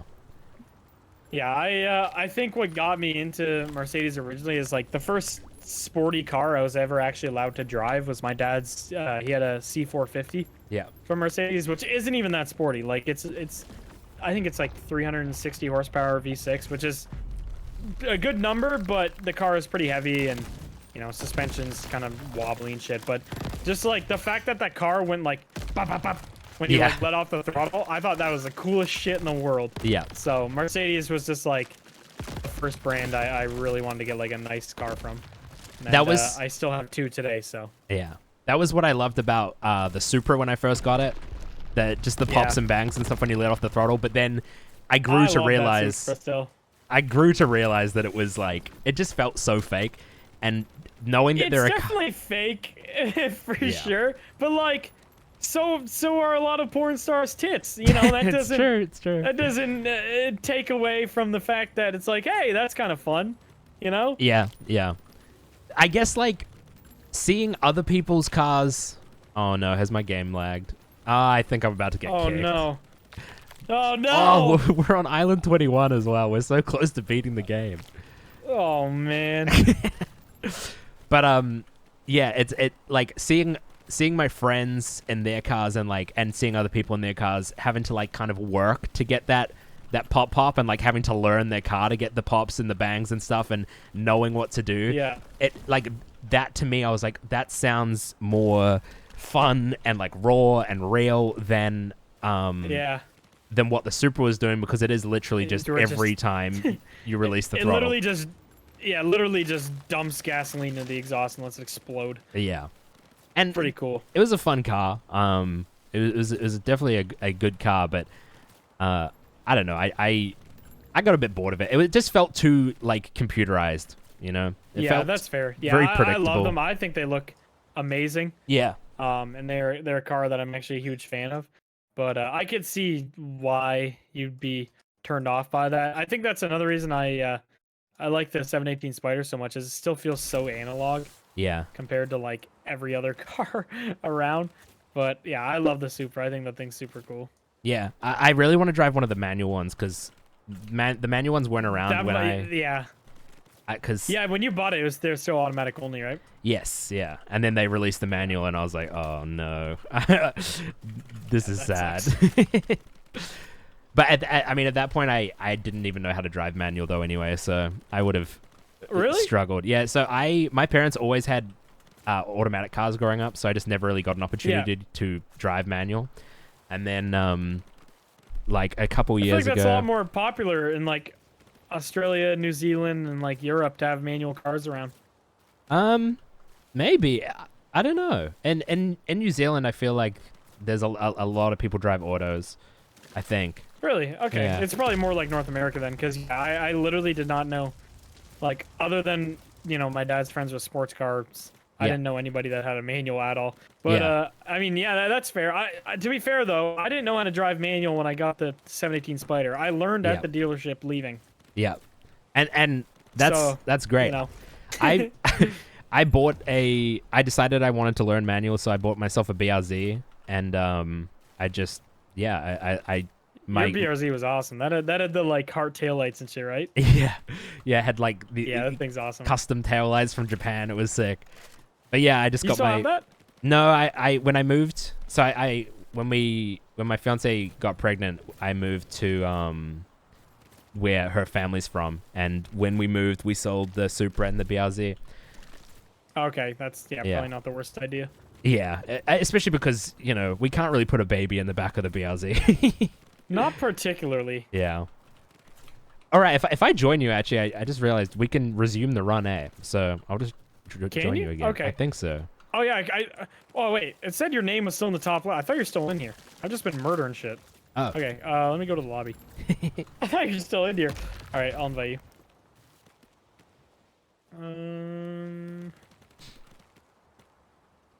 All right. I invited you. But yeah, I definitely want another fun car or like something to build or something to be proud of or whatever. But once I've got a bit of money to spare, yeah, I think I'm gonna go for something four-door. Set the child up first, do the boring stuff, and exactly. And then race car time. Yeah, I want something that I can put that is fun, but I can also throw the kid in the back of, so that, you know, we can enjoy it as a family as well. Yeah. That's fair. I mean, it sounds like you need an E63 wagon. Yeah, I like E30s. Okay. So all wait, right. I just completely. I thought you were talking about the E46 M3 for a sec. No. Yeah. No, I mean, that go hard too. Yeah, but yeah, I like, I would like an E30 or something, or an Evo. I love Evos. I love the Evo. I didn't really care for the Evo until very recently, actually. The last Grand Tour Special, the Scandi Flick one. Oh yeah. The one James May had. That thing is so fucking cool. Yeah, that was. I can't believe it survived what it went through. Everything. Being driven into a wall, being pushed down into the ice. Yeah. Yeah, that thing, that is insane. But yeah, no, after watching it, I was like, damn, I kind of fuck with Evos. Like, I went and looked to see if I could find any for sale around me, and they were all like 400,000 kilometers on them. It's like, I'm not about to tussle with that. Yeah, I like old like Subaru WRXs as well, but the bug eye ones. Yeah, that sort of generation, the blob eye, bug eye, those ones. But the problem with those is that they were so readily available and they're so cheap that everyone that like just like all of them out there is modded to shit. And yeah, and you don't know who did the mods. Yep. You don't know how expensive the parts were, like how it was maintained. Yeah. I'm always scared about buying modded cars. Yeah. I feel like I'd much prefer to just buy like a clean car and then mod it myself. Same. Yeah. I would love to do that eventually. Modded cars are a different breed. Do you go to like car shows? Cars. Sorry, what's that? Do you like going to car shows or like car meets or anything?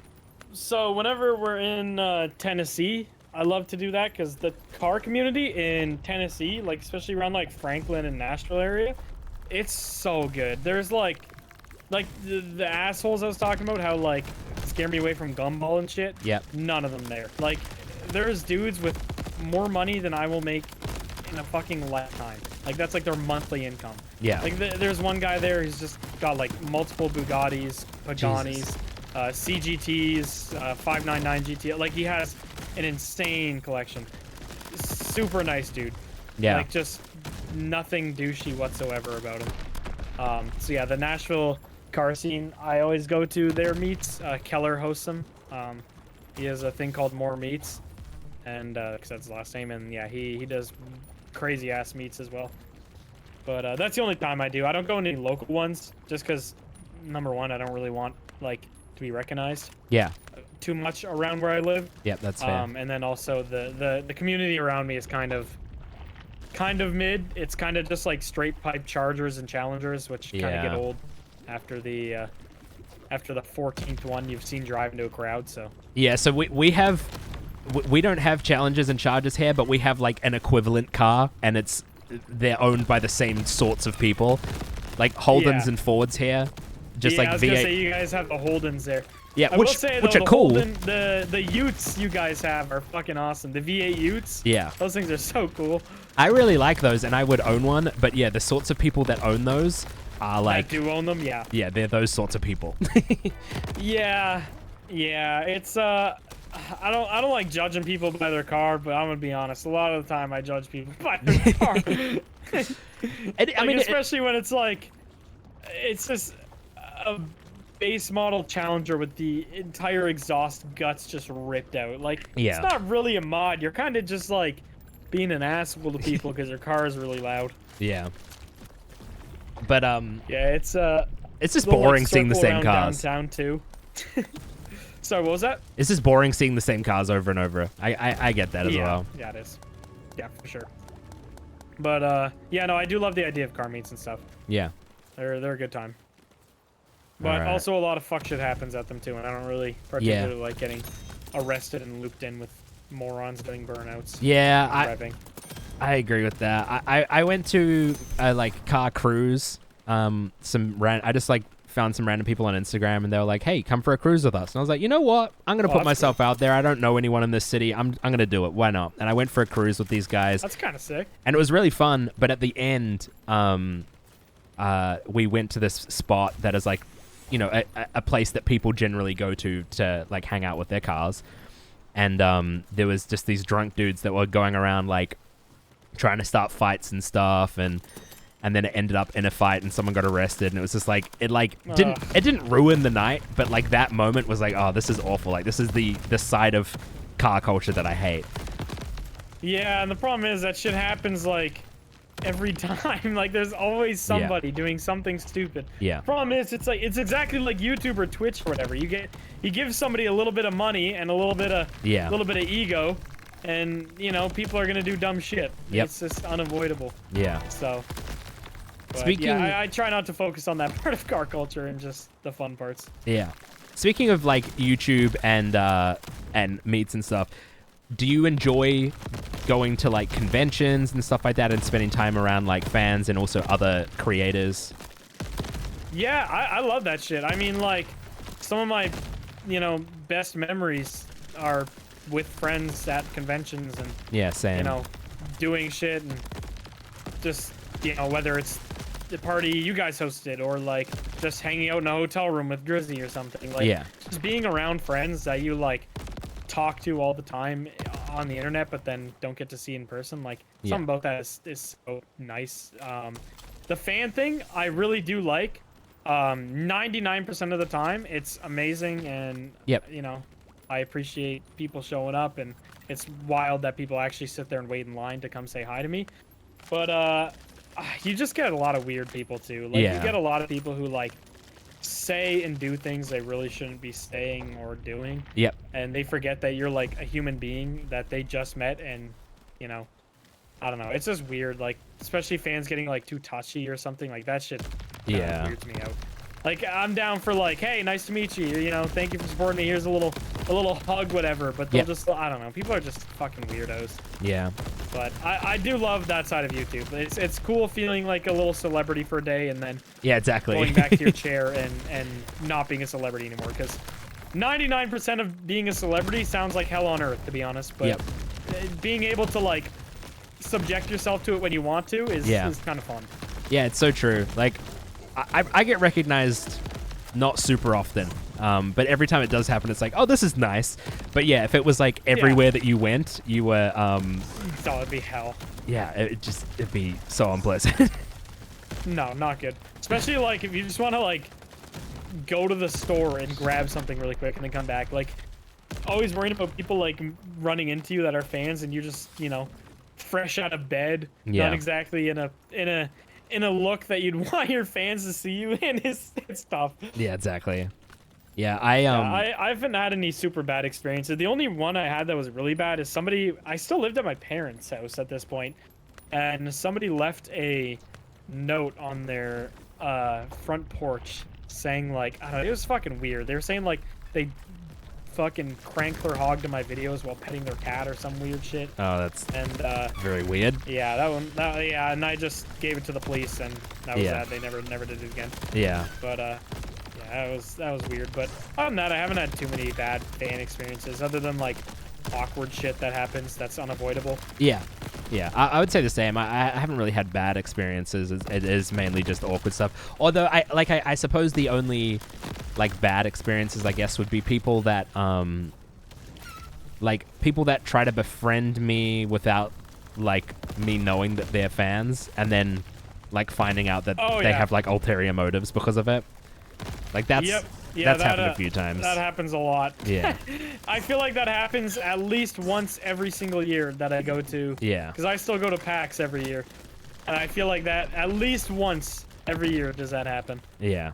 Where it's just like, I'll be like, oh, they'll like lie their way in too. They'll be like a friend of a friend's mod or something. And they'll be like, oh yeah, no, I'm good friends with this person. I'll be like, okay, if they're good friends with this person, then like surely they're chill and they can hang out, whatever. Yep. And then later I'll like talk to that person and they're like, oh yeah, no, that person's banned in my chat because they're a little weirdo. Yeah. And it's like, okay, cool. Glad I spent my whole day with them. That's fucking awkward. Yeah. I had a very similar experience where someone, someone in theory was like part of the community, and like they like people that were in different countries that I was friends with knew them, and I was like, oh, okay, like, you know, they've got people to vouch for them, and then it just turned out that they were just like a just compulsive liar. Yeah, that's always fun. Yeah, I mean that's just something that comes with YouTube, obviously, in like any position of clout. Yep. Because I mean, to us, like, I don't know. To me, clout is just like nothing. Like, I really don't give a fuck if somebody has like 10 million followers. I'm not gonna, like, it doesn't really change my opinion of them. But like, when you have no career and no established following yourself, you're looking for any scrap of meat that a dog will throw to you. So yeah. All right, so this is the last one. If we beat this, we win the game. All right, so we're just killing an ant as a crab. What is the lore for this game? Did they ever like announce lore? Is there a metaverse for this? You would think that in my 18 hours of playtime that I would know, but I don't. so we're just fucking crabs with guns. Got it. Yeah, we're just crabs with guns. That's valid. Okay, we're kind of wasting this ant. Yeah, the ant's gone. All right, incredible. We are the best crab gamers of all time. Have you played many roguelike games before? No, when you said that, I was like, I'm gonna be honest, I don't know what the fuck a rogue game is, but I'm about it. Okay, so yeah, this is the basic loop of a roguelike. It's you go in, you get a bunch of you kill enemies, and then you get upgrades. Yep. And the appeal of the roguelikes, I guess, in some respect, is when you just get lucky and you get really good builds, and then because of that, you do things like shred the bosses like that in like a few seconds. Okay, that's so like kind of similar on the lines of like people going for like Destiny loot and shit, I guess. Yeah. So like, okay. But the thing with roguelikes is that every run is different, and also like when you die, you lose your progress. So it's like it's fun from that respect. Yeah. I mean, especially if it was more challenging, like if you put it on a challenging one and like got super lucky with a build, yeah, that'd be yes, sick. Beating the game on the hardest difficulty is really difficult. So every time you do it, yeah, I've done it a few times. No, that's a crab gamer. But I don't. Yeah, it's difficult. So. Hell yeah. Have you ever like tried making other sorts of gaming content, or do you find that like you just make what you enjoy making? I've always just kind of made whatever I enjoy making, to be honest. I've never really like, I kind of went into YouTube with an open mind. Like I wasn't like dead set on being like, I'm going to be a funny moments kind of guy. Like it was just kind of like whatever people want to watch from me is what I want to do. Cause I really like entertaining people. Yeah. Like that's kind of, you know, the basis of it all. So yeah, that was really it. Whatever people want to watch is what I want to make. Yeah. Have you ever found have you ever had something that you thought wasn't going to do very well and then ended up doing really well? Or something that you thought would do really well and then didn't? The first video that like popped off for me, actually, I thought was going to tank. Yeah. So I don't know if you know who Jay is. I'm not sure if you've met Jay in Boston or anything. I think he was at that party, maybe. Yeah. I'm not sure. I can't remember. Yeah. But regardless, Jay and I were in Discord and we just recorded, and there was a bit going on in our recording where we're like, oh, Ella from Siege is hot, And then I was like, oh, this character's hotter. And then I was like, you know what? Let's make a tier list. So we made a tier list in about 20 minutes of all the C shops, Yeah. like ranking them by how hot they were. Yeah. And I just uploaded it because I was like, whatever. This might get like a few views. Yep. Sure. Why I recorded it. I might as well upload it. But that ended up popping off so much to an extent that I thought I was getting view botted. And Jay was like, dude, relax. You just hit recommended. Like, you're fine.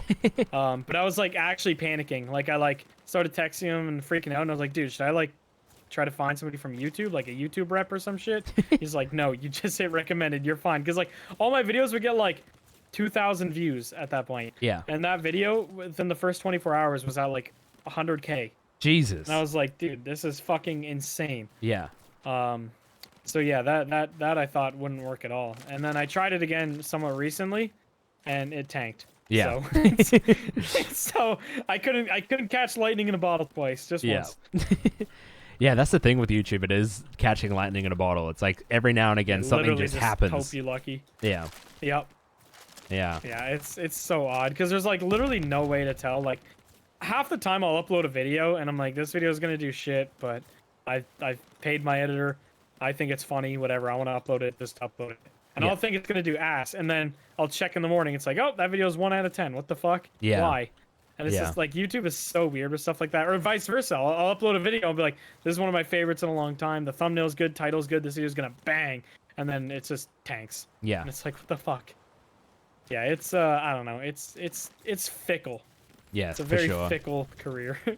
And like, it's important to find comfort and like, yeah, I mean, I guess comfort in the fact that like as long as you enjoy what you're doing and they're getting like enough views to keep sustaining your lifestyle or whatever, it's okay, you know? Yeah, that's how I always think about it. Is like a video 10 out of 10 for me was my 1 out of 10 a year ago or something. So it's like try to look at it that way, or like, or vice versa. If it's just like, hey, want my channel to start doing better than it was last year, or like it was doing better last year, I want to catch that again. There's always some way to motivate yourself, or like think of it from a positive outlook. Yeah. And you kind of have to with this industry, because you can like, I don't know, it's way too easy to put your own value based off your views. So like you kind of value yourself based off how your YouTube is performing. Yeah. And you're like, man, I fucking suck, so all my videos are doing bad. It's like, that is such a toxic mentality, and it will do nothing for your success. So you kind of need to learn to get past that.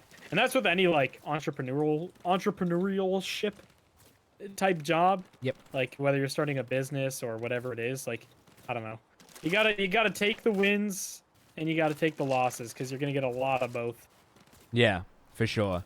What is that the main advice you would give someone? Do you have any other advice that you would give someone trying to make it on YouTube, either like just in general or maybe even specifically for gaming content?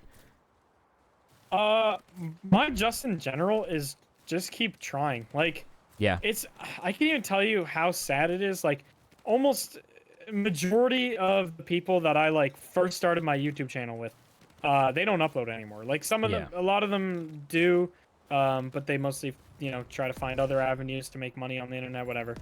But most of the people I like started really early with have just completely, given up on YouTube. And it's not because their videos weren't doing good. It's not because they weren't making progress. It's because like they just did not have the patience to sit there and not make money for a year. But it's like, even if you open a fucking ice cream store, like 90% of businesses that open their first year are not making money. That's like, you're losing money. And the good thing about YouTube is like the buy-in for YouTube is a computer, a keyboard, a mouse, and a camera if you need one. Yeah, that's so like, true. There's no $1 million investment you have to remortgage your house for and go to the bank and be in debt the rest of your life. Like, there's no harm in just sticking with it when you can. The only thing you're losing is like some of your social life and some of your time.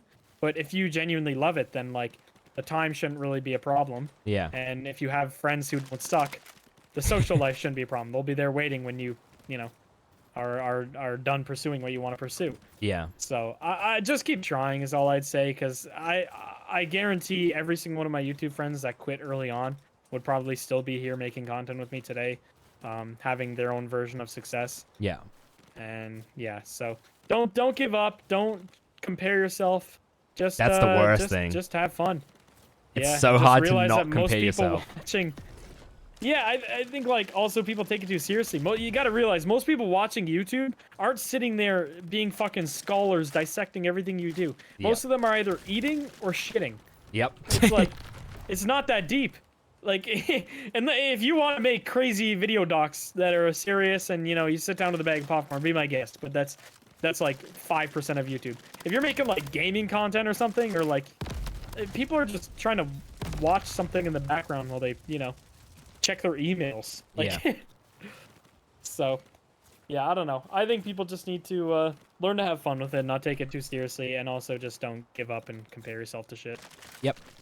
When did when did the Goon stuff start? Oh god, I don't know. I think Obviously that's hard as well So- because it was unofficially a thing, I guess, presumably before it was officially a thing. Like the Misfits. not really, actually. No? Weirdly enough, not really. Like, so the initial way it started, I guess, would have been only like a month before, maybe 2 months before, like the Goons brand, or well, it used to be called Shameless, but now it's called Goons, obviously. Okay. But Soup was, I think it was Soup or Dude that was looking for more people to play like games with, and they just randomly reached out to somebody who knew somebody, and then that person invited McNasty, and then that person invited me, and Yeah. like we ended up in a session with us four who didn't really know each other. And Grizzy was also there. Sorry, so it's just the 5 of us, and none of Yeah. us actually really knew each other other than me and Grizzy.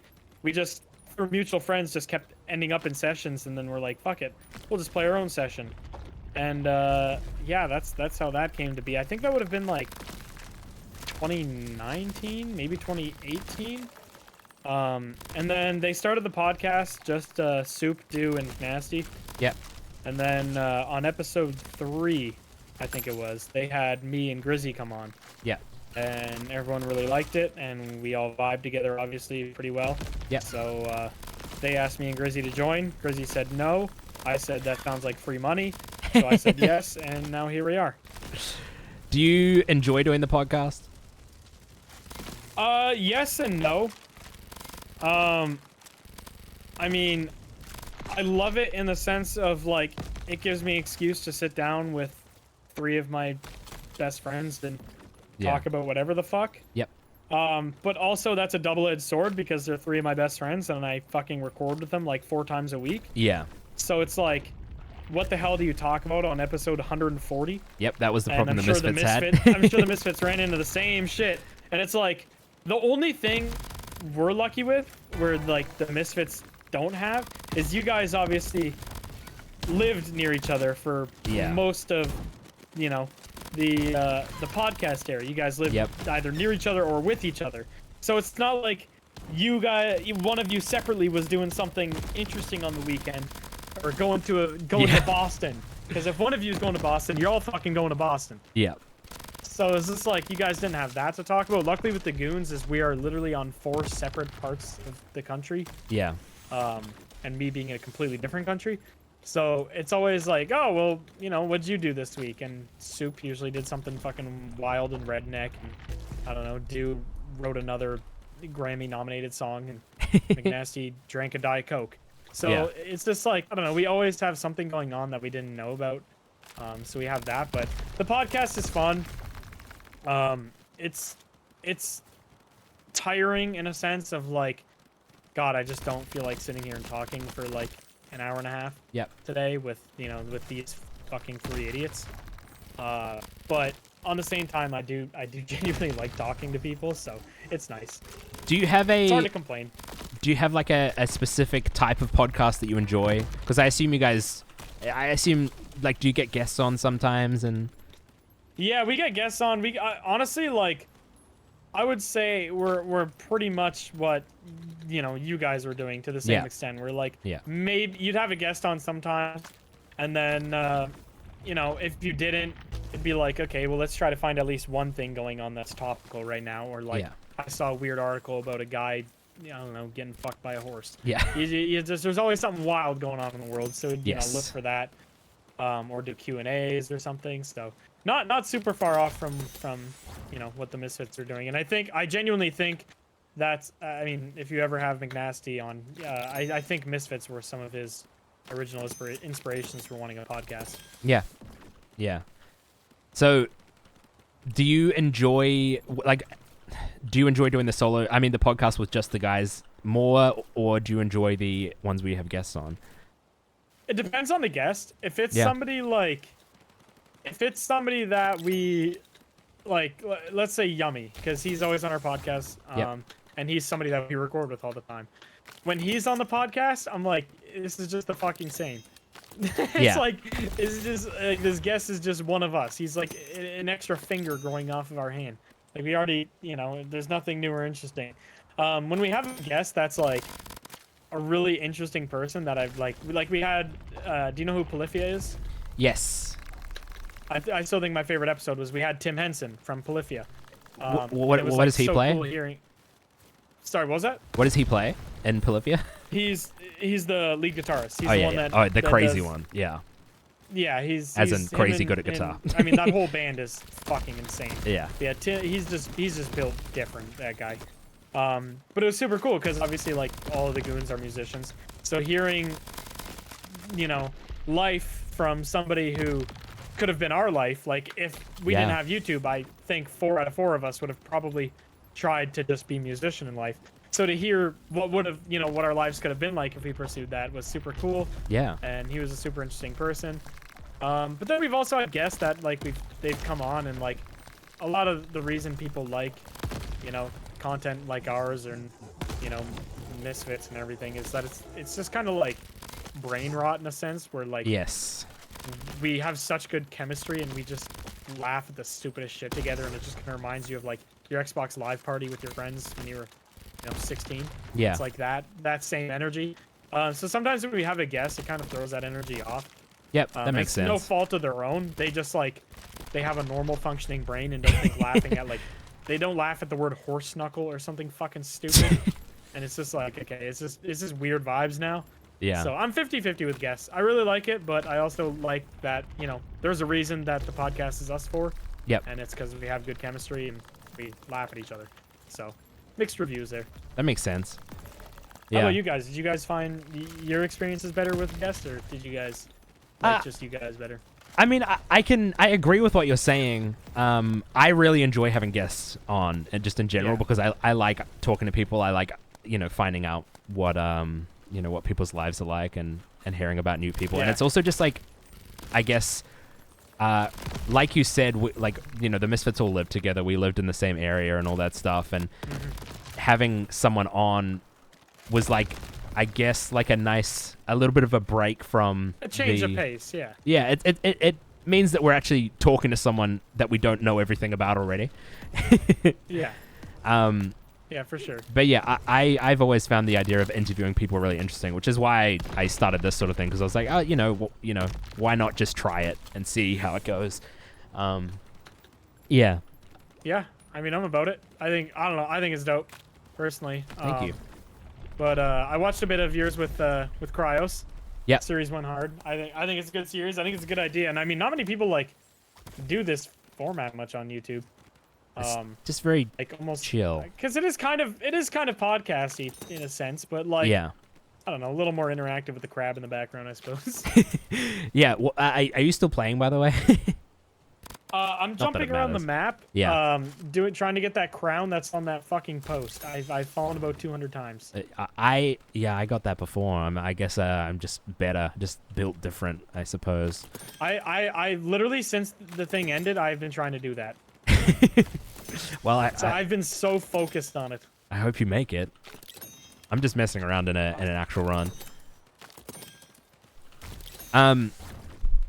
As far as gaming goes, how big of an influence did gaming have on your life before YouTube? Was it still quite a large part of your life? Yeah, so I have done a lot to separate the games I love from the games that I upload. Yeah. Which sounds bad. But the games I love, I will never upload ever in a million years, because like, I don't know, scared to make those work. I don't know. Yeah. I've always loved games. My first like actual time like properly having a gaming device was a Game Boy Advance. My mom bought me that and this little soldier game. I forget what it's called. But I played that and I thought that was cool. And then my friend he had an extra copy of Pokemon Fire Red. And yeah, pretty much since Fire Red, I have been just obsessed with games. I love them. Yeah. Like as much as I love cars and music and everything, they are a massive part of my life. And like, it's so funny because like a chef, for example, after spending 8 days in the kitchen, or 8 hours in the kitchen, the last thing they want to go do is go home and cook. Yeah. But like half the time after like, I don't know, 3 or 4 hour recording session of playing zombies or something, all I look forward to after is sitting down and like casually playing through a single player game that I'm playing through. Yeah. And it's, I don't know. I love games. They're like movies, but better. Yeah, I agree. So what are those games that you try to avoid making content of? What is there like a specific genre that you're trying to avoid so that you can just keep that purity alive, or what is it? Yeah, I mostly like RPG games. Like Skyrim is probably my favorite game I've ever played. Skyrim, any of the Fallout games, Witcher 3, Cyberpunk 2077 is another one of my favorite games of all time. Just anything like any RPG style game where it's like I want to feel immersed. I don't want to be sitting there like, you know, even if I stream it where everyone's just like, oh, because people in my Twitch chat complain when I'm like, all right, I'm done streaming, so I want to go actually play games now. Yeah. They're like, oh, why don't you just stream it? And it's just like, I don't know, like a lot of those games have something that like you're supposed to be fully immersed. Like, oh, like in the beginning of Cyberpunk, your friend Jackie dies. Like that moment is a lot less intimate, a lot less, you know, feeling provoking when there's chat spamming fucking poggers next to it. Yes. Like it's just, it takes away a lot of the experience. And like, I don't know, I don't want to be like halfway through the game and be like, oh, I kind of need like a week break from it, but then it's like, oh, I've been streaming it, people are gonna get annoyed. I just do not want to turn those into like work, because I love those types of games so much. Yeah. So yeah, that's those are what I avoid. I'll stream like if I'm playing like an MMORPG or if I'm playing a first-person shooter, because I like first-person shooters, but I don't like find them immersive or like super interesting. So I'll stream something like that or record it. But yeah, single-player RPGs, I'll never upload. That makes sense. Yeah, I find that I think streaming like ruined my attention span for playing single-player games, because like I didn't really focus. I'd be more focused on like the streaming aspect of it than I would be on the like story of the game and that sort of stuff. And I've been really enjoying actually like getting into single player games again now that I've stopped streaming, because I'm like, oh, I actually enjoy story games. I actually have the patience for them. And yeah, like I have been playing things like The Witcher and I played Skyrim for the first time semi recently and loved it. I love Skyrim. That game is incredible. Yeah. Yeah, I also feel like I get a lot more like exhausted streaming. Yep. Even compared to like recording. I don't know if it's just like having to have the light on for my face cam, or like having to know that I have to sit properly so I don't look like a shrimp in my chair for everyone watching me. Yeah. Or like, you know, feeling like I always have to speak and talk about what's going on, otherwise people get bored. Like I just get exhausted streaming games. Like I can only stream like 2 hours and I'm just destroyed. That makes sense. Yeah, I don't know. I just don't have a social battery for it. I was at a horrible stage at one point, you know, doing like 12-hour streams, 10-hour streams like every day. Yeah. Yeah, I remember that. I used to throw them on. I used to fucking watch them while I was doing something. I'd throw it on while making a thumbnail in the morning or something. Yeah. And then I'd go out for dinner, go about my whole day. I'd do everything, and I'd come back, and it's like, damn, Toby is still alive. Yeah, that was an interesting phase, and at the time felt totally fine, felt totally normal. But looking back on it, I'm like, yeah, okay, that was a bit weird. Yeah, not super great for the mental health. Yeah, but that's actually like what you said of throwing it on in the background while you're doing something. That's partly why I'm making like this content, and also like the funny moments content. I'm kind of I'm extending it out a bit and making it more chill and less like super intense, so that people can have something that they can throw on while they're eating or while they're, you know, like working or something. Because especially with the Misfits podcast, like very rarely getting uploaded at the moment, it's like nice for people to have something that they can just throw on and be kind of similar. Yeah, I mean that's what I was saying. It's like it's a similar vibe to a podcast, but I mean it's a little more intimate because it's you and one other person too. So yeah, that's usually, I don't know, that's super nice, especially if like it's a guest that people find interesting. So hopefully people find this one interesting. But yeah, no, I love the concept of it. And I mean the thing is like there is 2 million channels, mine included, that are making fast-paced, just straight brain rot, haha, funny moments, and there is room for those. But to have it like alongside of this style format is definitely cool. Yeah. So sorry to go back to the podcast, but I'm curious, how do you find doing a podcast with like a group of people, like a large group of people? Because it is very different. You know, obviously doing a podcast with 2 people or 3 people is pretty intimate, but then, you know, once you've got like 5 or, you know, in some cases with the Misfits 6, it's like, it's a very different style. How do you find that? I don't, it's hard. Obviously I've done a bunch of podcasts. Like I've been on, you know, kind of things that are similar to this, where it's just like 2 people and 3, whatever it is. And I like them because, you know, I get to talk more, and then I get to ask the other person questions or whatever. Or, you know, it's just a lot easier to get a word in. Yep. But on the same token, it's also like, damn, I got to actually focus a little more on being entertaining and talking. Yeah. So like when it's the 4 of us, when all the goons are on, I'm gonna be honest, like half the podcast, I'm sitting there playing fucking video games on my other monitor. Yeah, like, I do the same thing. Driving around in Forza. Yeah, like that was exactly what I used to do. Whenever we did online podcasts, I would be sitting there playing Forza. Yeah, because it's like there's 4 of us here. Like even if I want to contribute to this thing, like, or I have a joke, one of you is gonna say it already. Like somebody's gonna say the thing I'm thinking of. I don't need to go out of my way to rush in there to say it. It's like I naturally talk a lot anyway. I'm bad at that in a sense where I don't shut the fuck up. I mean, you're in the perfect job position then. Yeah, but that with like 3 other people, I'm like, all right, I want to sit back. I don't want to like overpower the podcast. Yeah. Or anything. So I try to shut up when there's 3 of us. But when they're not in a talkative mood, I don't mind being the carry. I'll do it. Somebody's got to be there. Yeah. But I don't mind doing it with multiple people. And like I've been lucky enough where like everyone I work with is, relatively speaking, pretty easy to work with. There's no like massive issues. Yeah. Just like typical ones you'd expect from 4 friends working on a brand that, you know, involves being responsible, especially because YouTubers aren't exactly known to be the most responsible group of that's workers. fair to say. Yeah, but so we've been lucky, and it's like extremely easy to work with them for the most part. And we haven't had any money complaints. In fact, literally none of us have touched the podcast money or anything. So there's no pay disputes. There's no like arguing over who gets to be in the thumbnail or who gets to call themselves the main host. It's just like there's no egos. Everyone's just like trying to sit down and just chat, which is really nice. Yeah, that is really nice. Do you think that do you see yourself continuing doing a podcast for like a long period of time?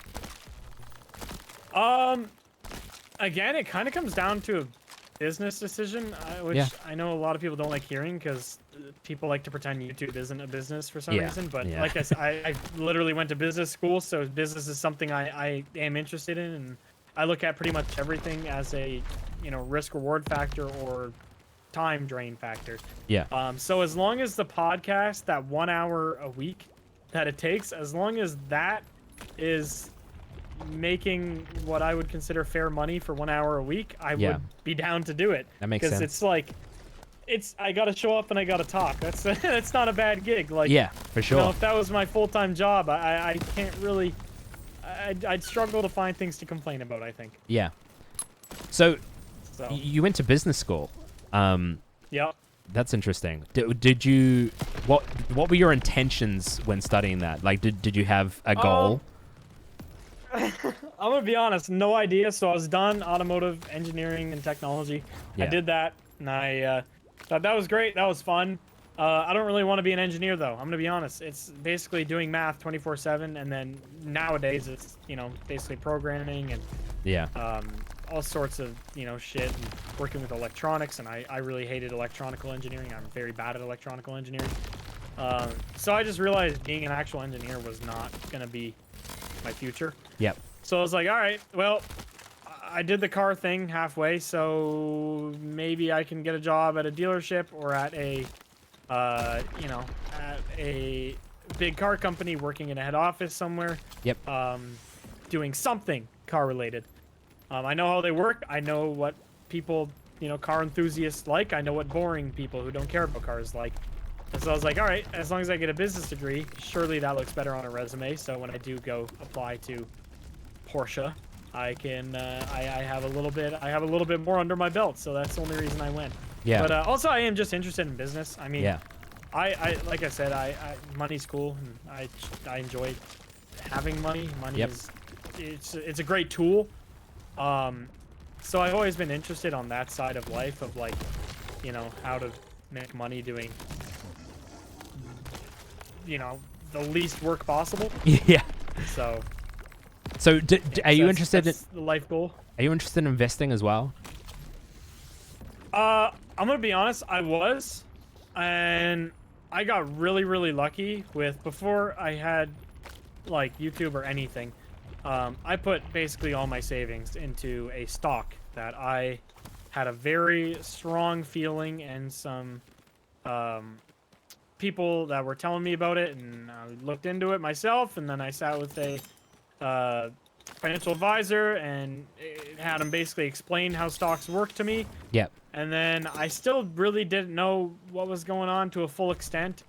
But I was like, fuck it. I live at home with my parents. I don't have a car payment or anything at this point.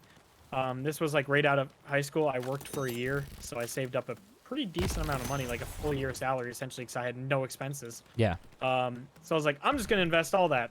So I invested it all in this one stock, and I got extremely lucky, and that stock like quadrupled.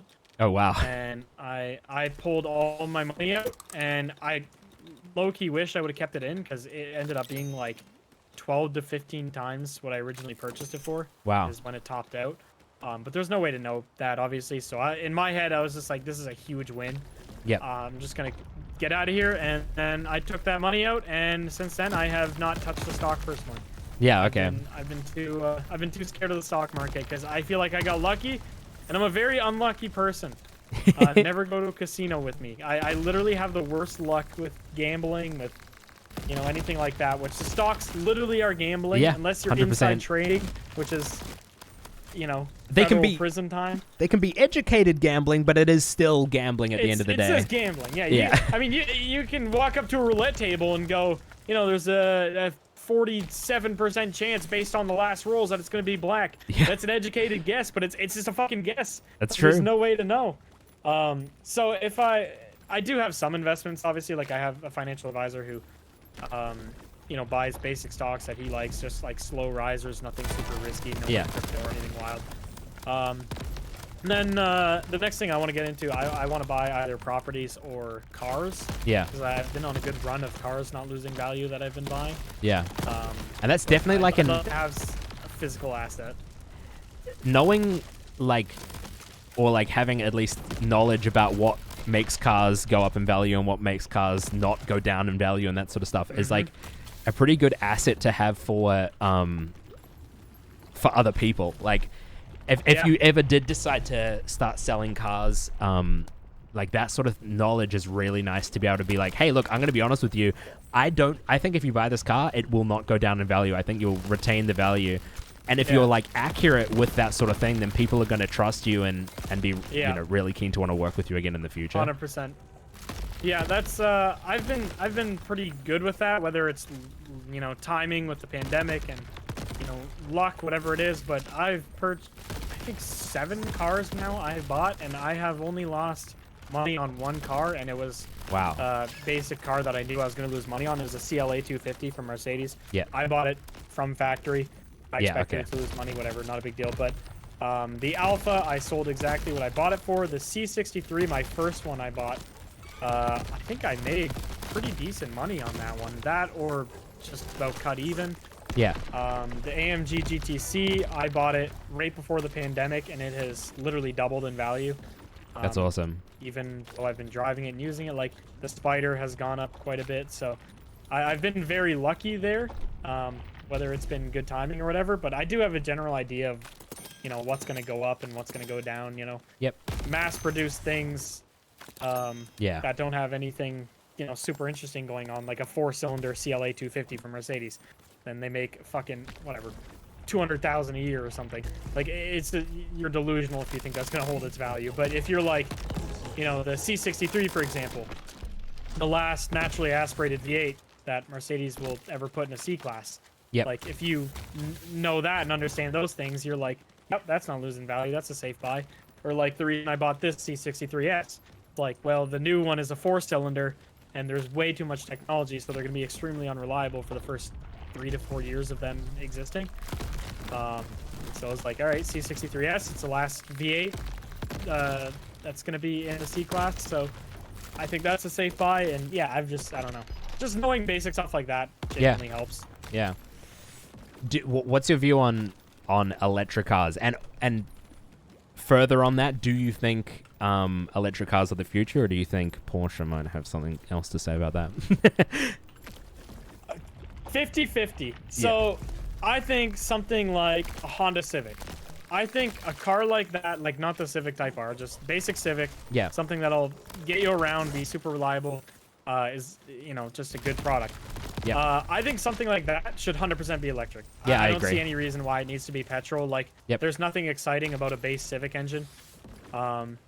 And, you know, that should be better. It's just better for being electric. But something like a sports car, I cringe at the idea of a hybrid 4-cylinder being an AMG.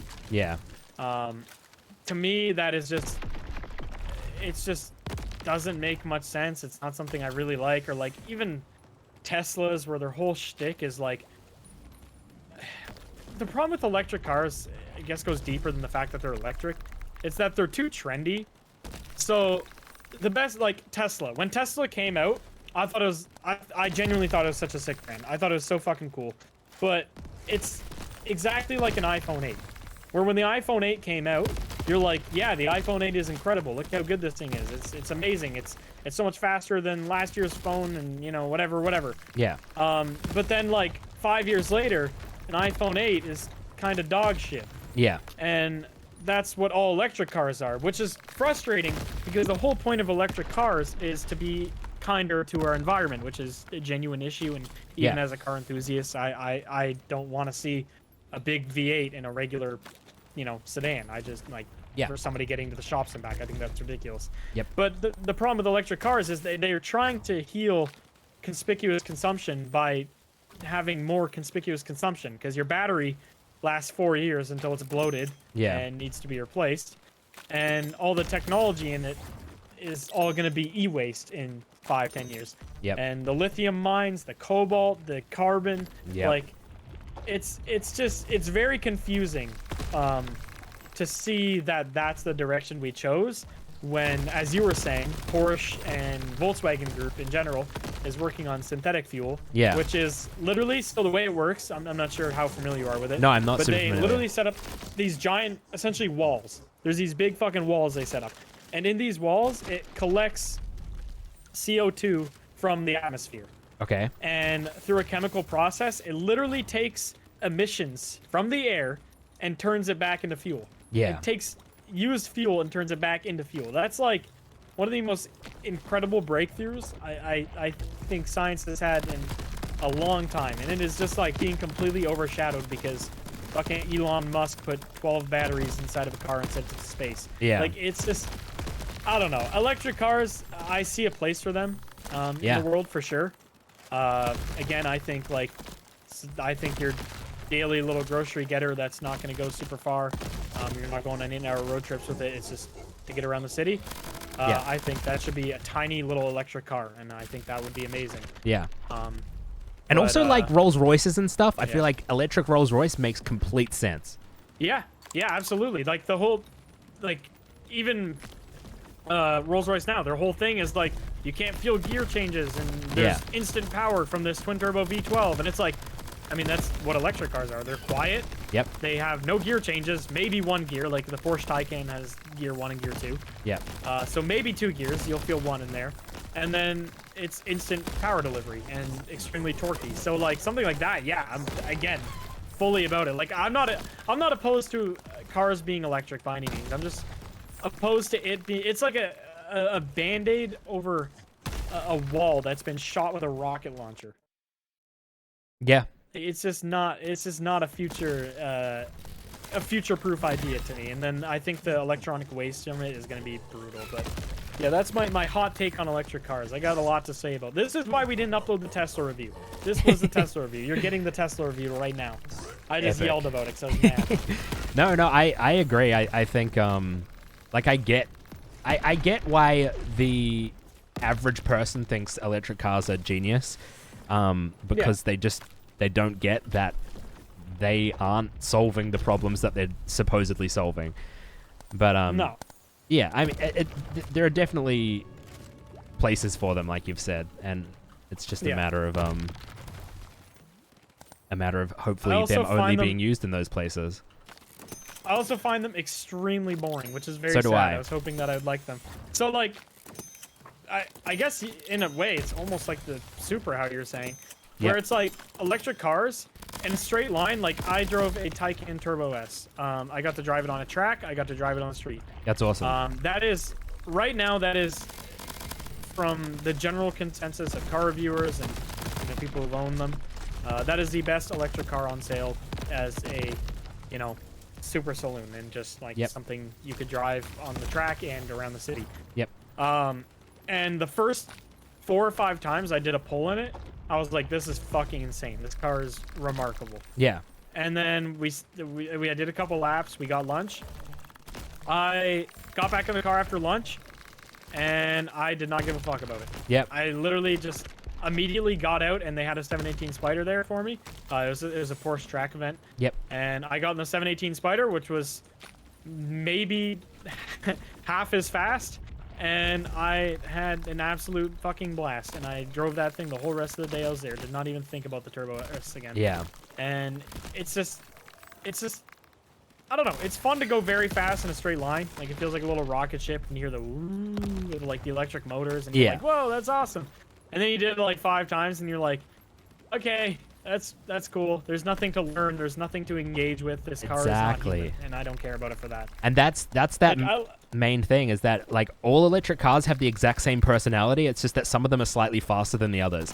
But the thing that makes petrol cars cool, and the thing that like makes car people love cars, well, a lot of car people, is that like personality that the cars have, and like learning how the car you works. develop a relationship. Yeah, absolutely. It's like, I know for my Spider that second gear, changing into second gear at higher RPMs is a little clunkier than third gear. Yeah. Or like, to make the exhaust really burble, I have to let it get to this RPM and then let it sit. Like, there's no,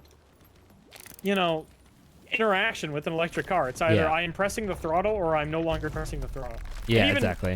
The electric cars, like I said, they're so gimmicky that they put so much fucking technology in it that even the driving part you're barely doing. Like, I'm down for the highway like cruise control thing. I think that's awesome. Yep. I don't think there's any reason why I need to sit there and pay attention to the car turning slightly left on a highway for 4 hours. Yeah. But like a lot of electric cars, you can literally like drive around like back roads with it fully like autonomously, and it's like, why am I not just sitting on a bus right now? Like I just take public transport at this fucking point.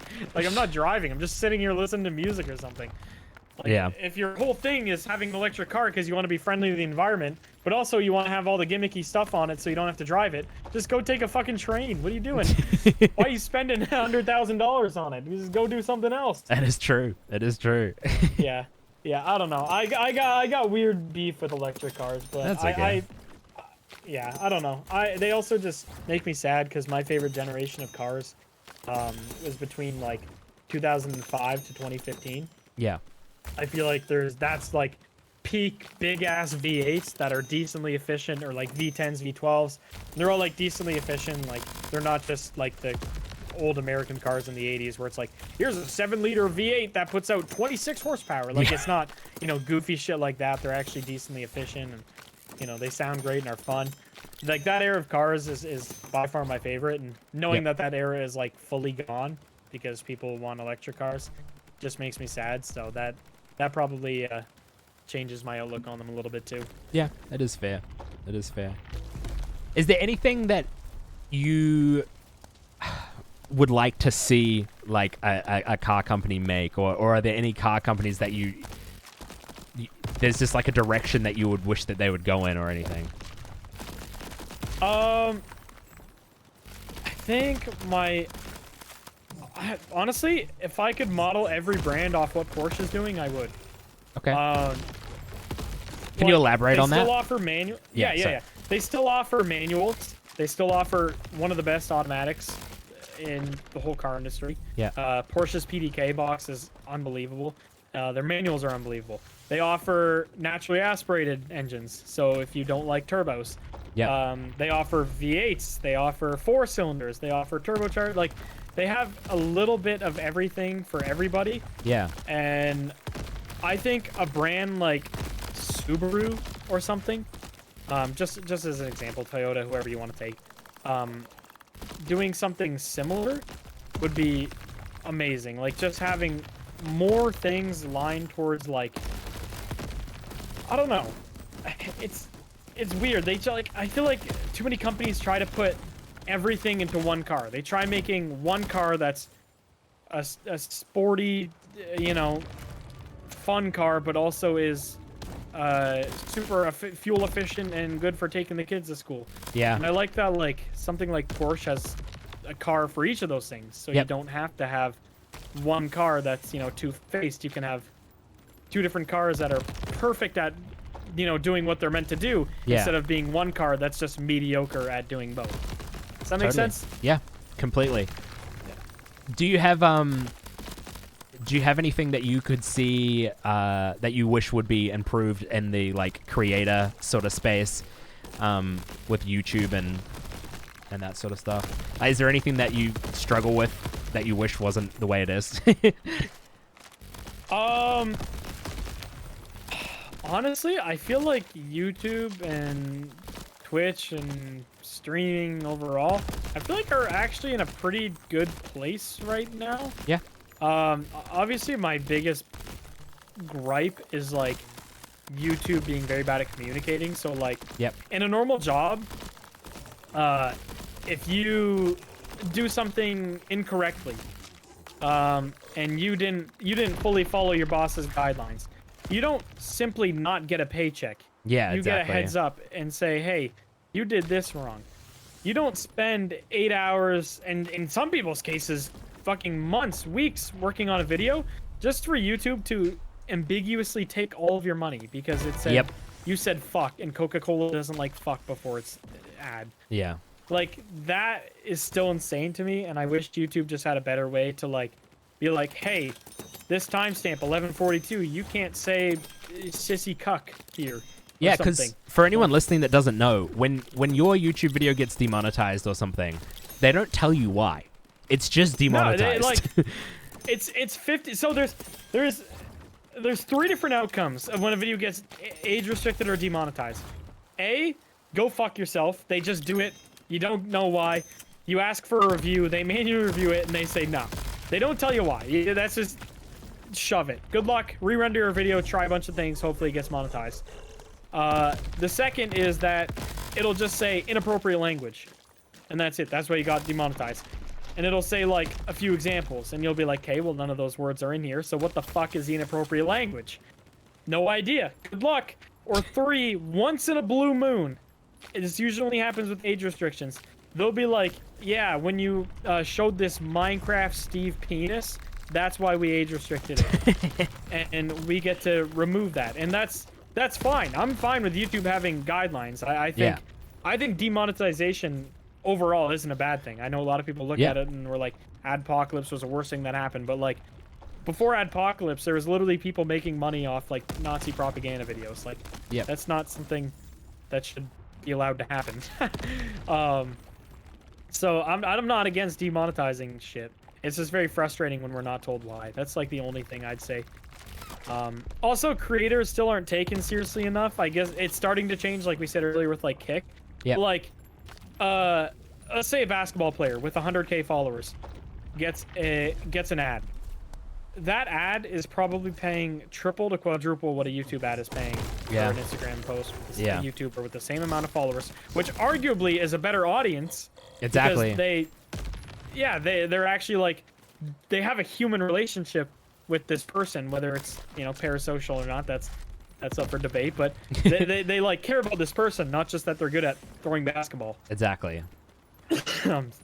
So I'd like brands to take YouTubers a little more seriously, but other than that, I think the space is in a really good, I think everything's in a good spot. And I know a lot of people, like, I get people come into my chat all the time and are like, is it too late to start a channel? Is it like, I don't know, is it too flooded? Is it too, like, the market this or whatever? No, like, literally never. Like, people were saying that when I started my channel. Like, I had people, like, friends being like, I don't know, man, like, I just think FPS funny moments are dying. And it's like, yeah, okay, then bring them back. Like, everything is going to go up and down. Like, there's an audience for anything. Market. There's always going to be people watching it. So. Yeah. Would you ever make a game? Or, like, consider... No. Yeah. But I would love to be a creative director on a game. Okay, yeah. Okay, yeah. But the rest of it, like, is hell. Yeah. I have multiple friends who work in the game industry, and one of them works for Ubisoft, and crunch time seems like the most stressful thing in the world, and like everything just going wrong with games all the time, and like we get the finished product, we get to see, like, you know, God of War being one of the best games ever, and like we don't see that the back end of that is a fucking mess. Like, it is hanging on by a thread of everything not being broken, and almost every game is like that.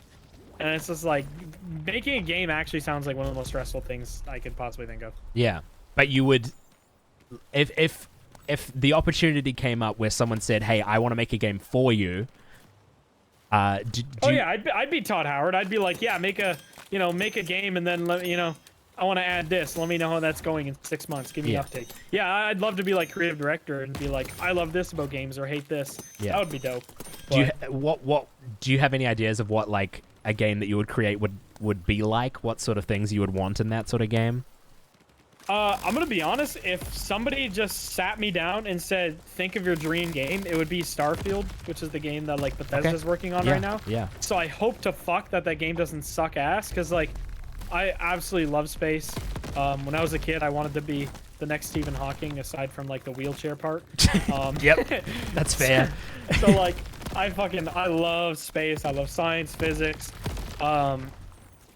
So, like, my ideal game is, like, a space exploration RPG game. And have you played Star Citizen? Bethesda's making right now. I wanted to, but I had a friend who, like, spent way too much money on it and way too much time. And he's like, I'm gonna be honest, it's not ready yet. Like, it's just not there.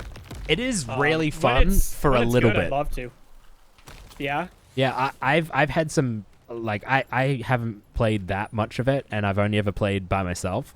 But the times that I have had on it have been a blast. Like, I've really enjoyed it. But yeah, like I said, that is from very, like, limited time on there, so I wouldn't have seen the rest of it. I just did the dumb fun things. Yeah, I think my friend's got like a good 1,000 hours on it, so he's played the shit out of it and spent like multiple thousands of dollars on spaceships and shit. But yeah, I love the idea of it, but he's from people that play it, they just say to like wait till it's like, because it's still an alpha technically, isn't it not? Yeah, probably. It's definitely very far from being finished. Yeah, which even though is wild because it's already the most expensive fucking game ever made. Yeah, it's insane. Crazy. It's just so ambitious, but like when you play it, you're kind of like, yeah, I can see how this has the potential to be like one of the greatest games ever made. But right now, it's definitely not that. Yeah. Yeah, I mean, as long as there's potential there. I mean, it has a huge player base still, despite being in the position it's in. So that's super good. So the devs at least have the money to pursue it. It's just one of those games that like there's just things that you do in it where you're like, oh, that was so cool. Like it's cool that they added that detail, and like there's just a lot of like cool details. Yeah, I love that. I mean, especially when you like talking about a space game. It's like you can add a lot of cool shit. You have like complete freedom to do whatever the fuck with that. Yeah, that's dope. But yeah, Starfield is would be my ideal game. So that's to summarize your question, Starfield. Fair. Well, I think this is a good time to end it. This has been a very good conversation. All right, awesome. I had a ton of fun. You were a great interviewer. Oh, thank you. Let me just fucking go off about nonsense, which I always enjoy doing. So thank you very much for having me. I appreciate it. Yeah. Well, I mean, I'm glad that you were comfortable going off and you know, just talking, because I get that it can be hard to just talk, and it can be hard to be comfortable knowing that you're like allowed to talk, I guess. But I think it's really cool to expose you know, YouTubers' audiences to like the other side of the creators, and just a normal conversation. So thank you so much for coming. I enjoyed it. Of course, thank you so much for having me. It was definitely fun. Have a great rest of your day. Well, night, I guess. You're going to bed. Yeah, I'm going to bed. All right, later.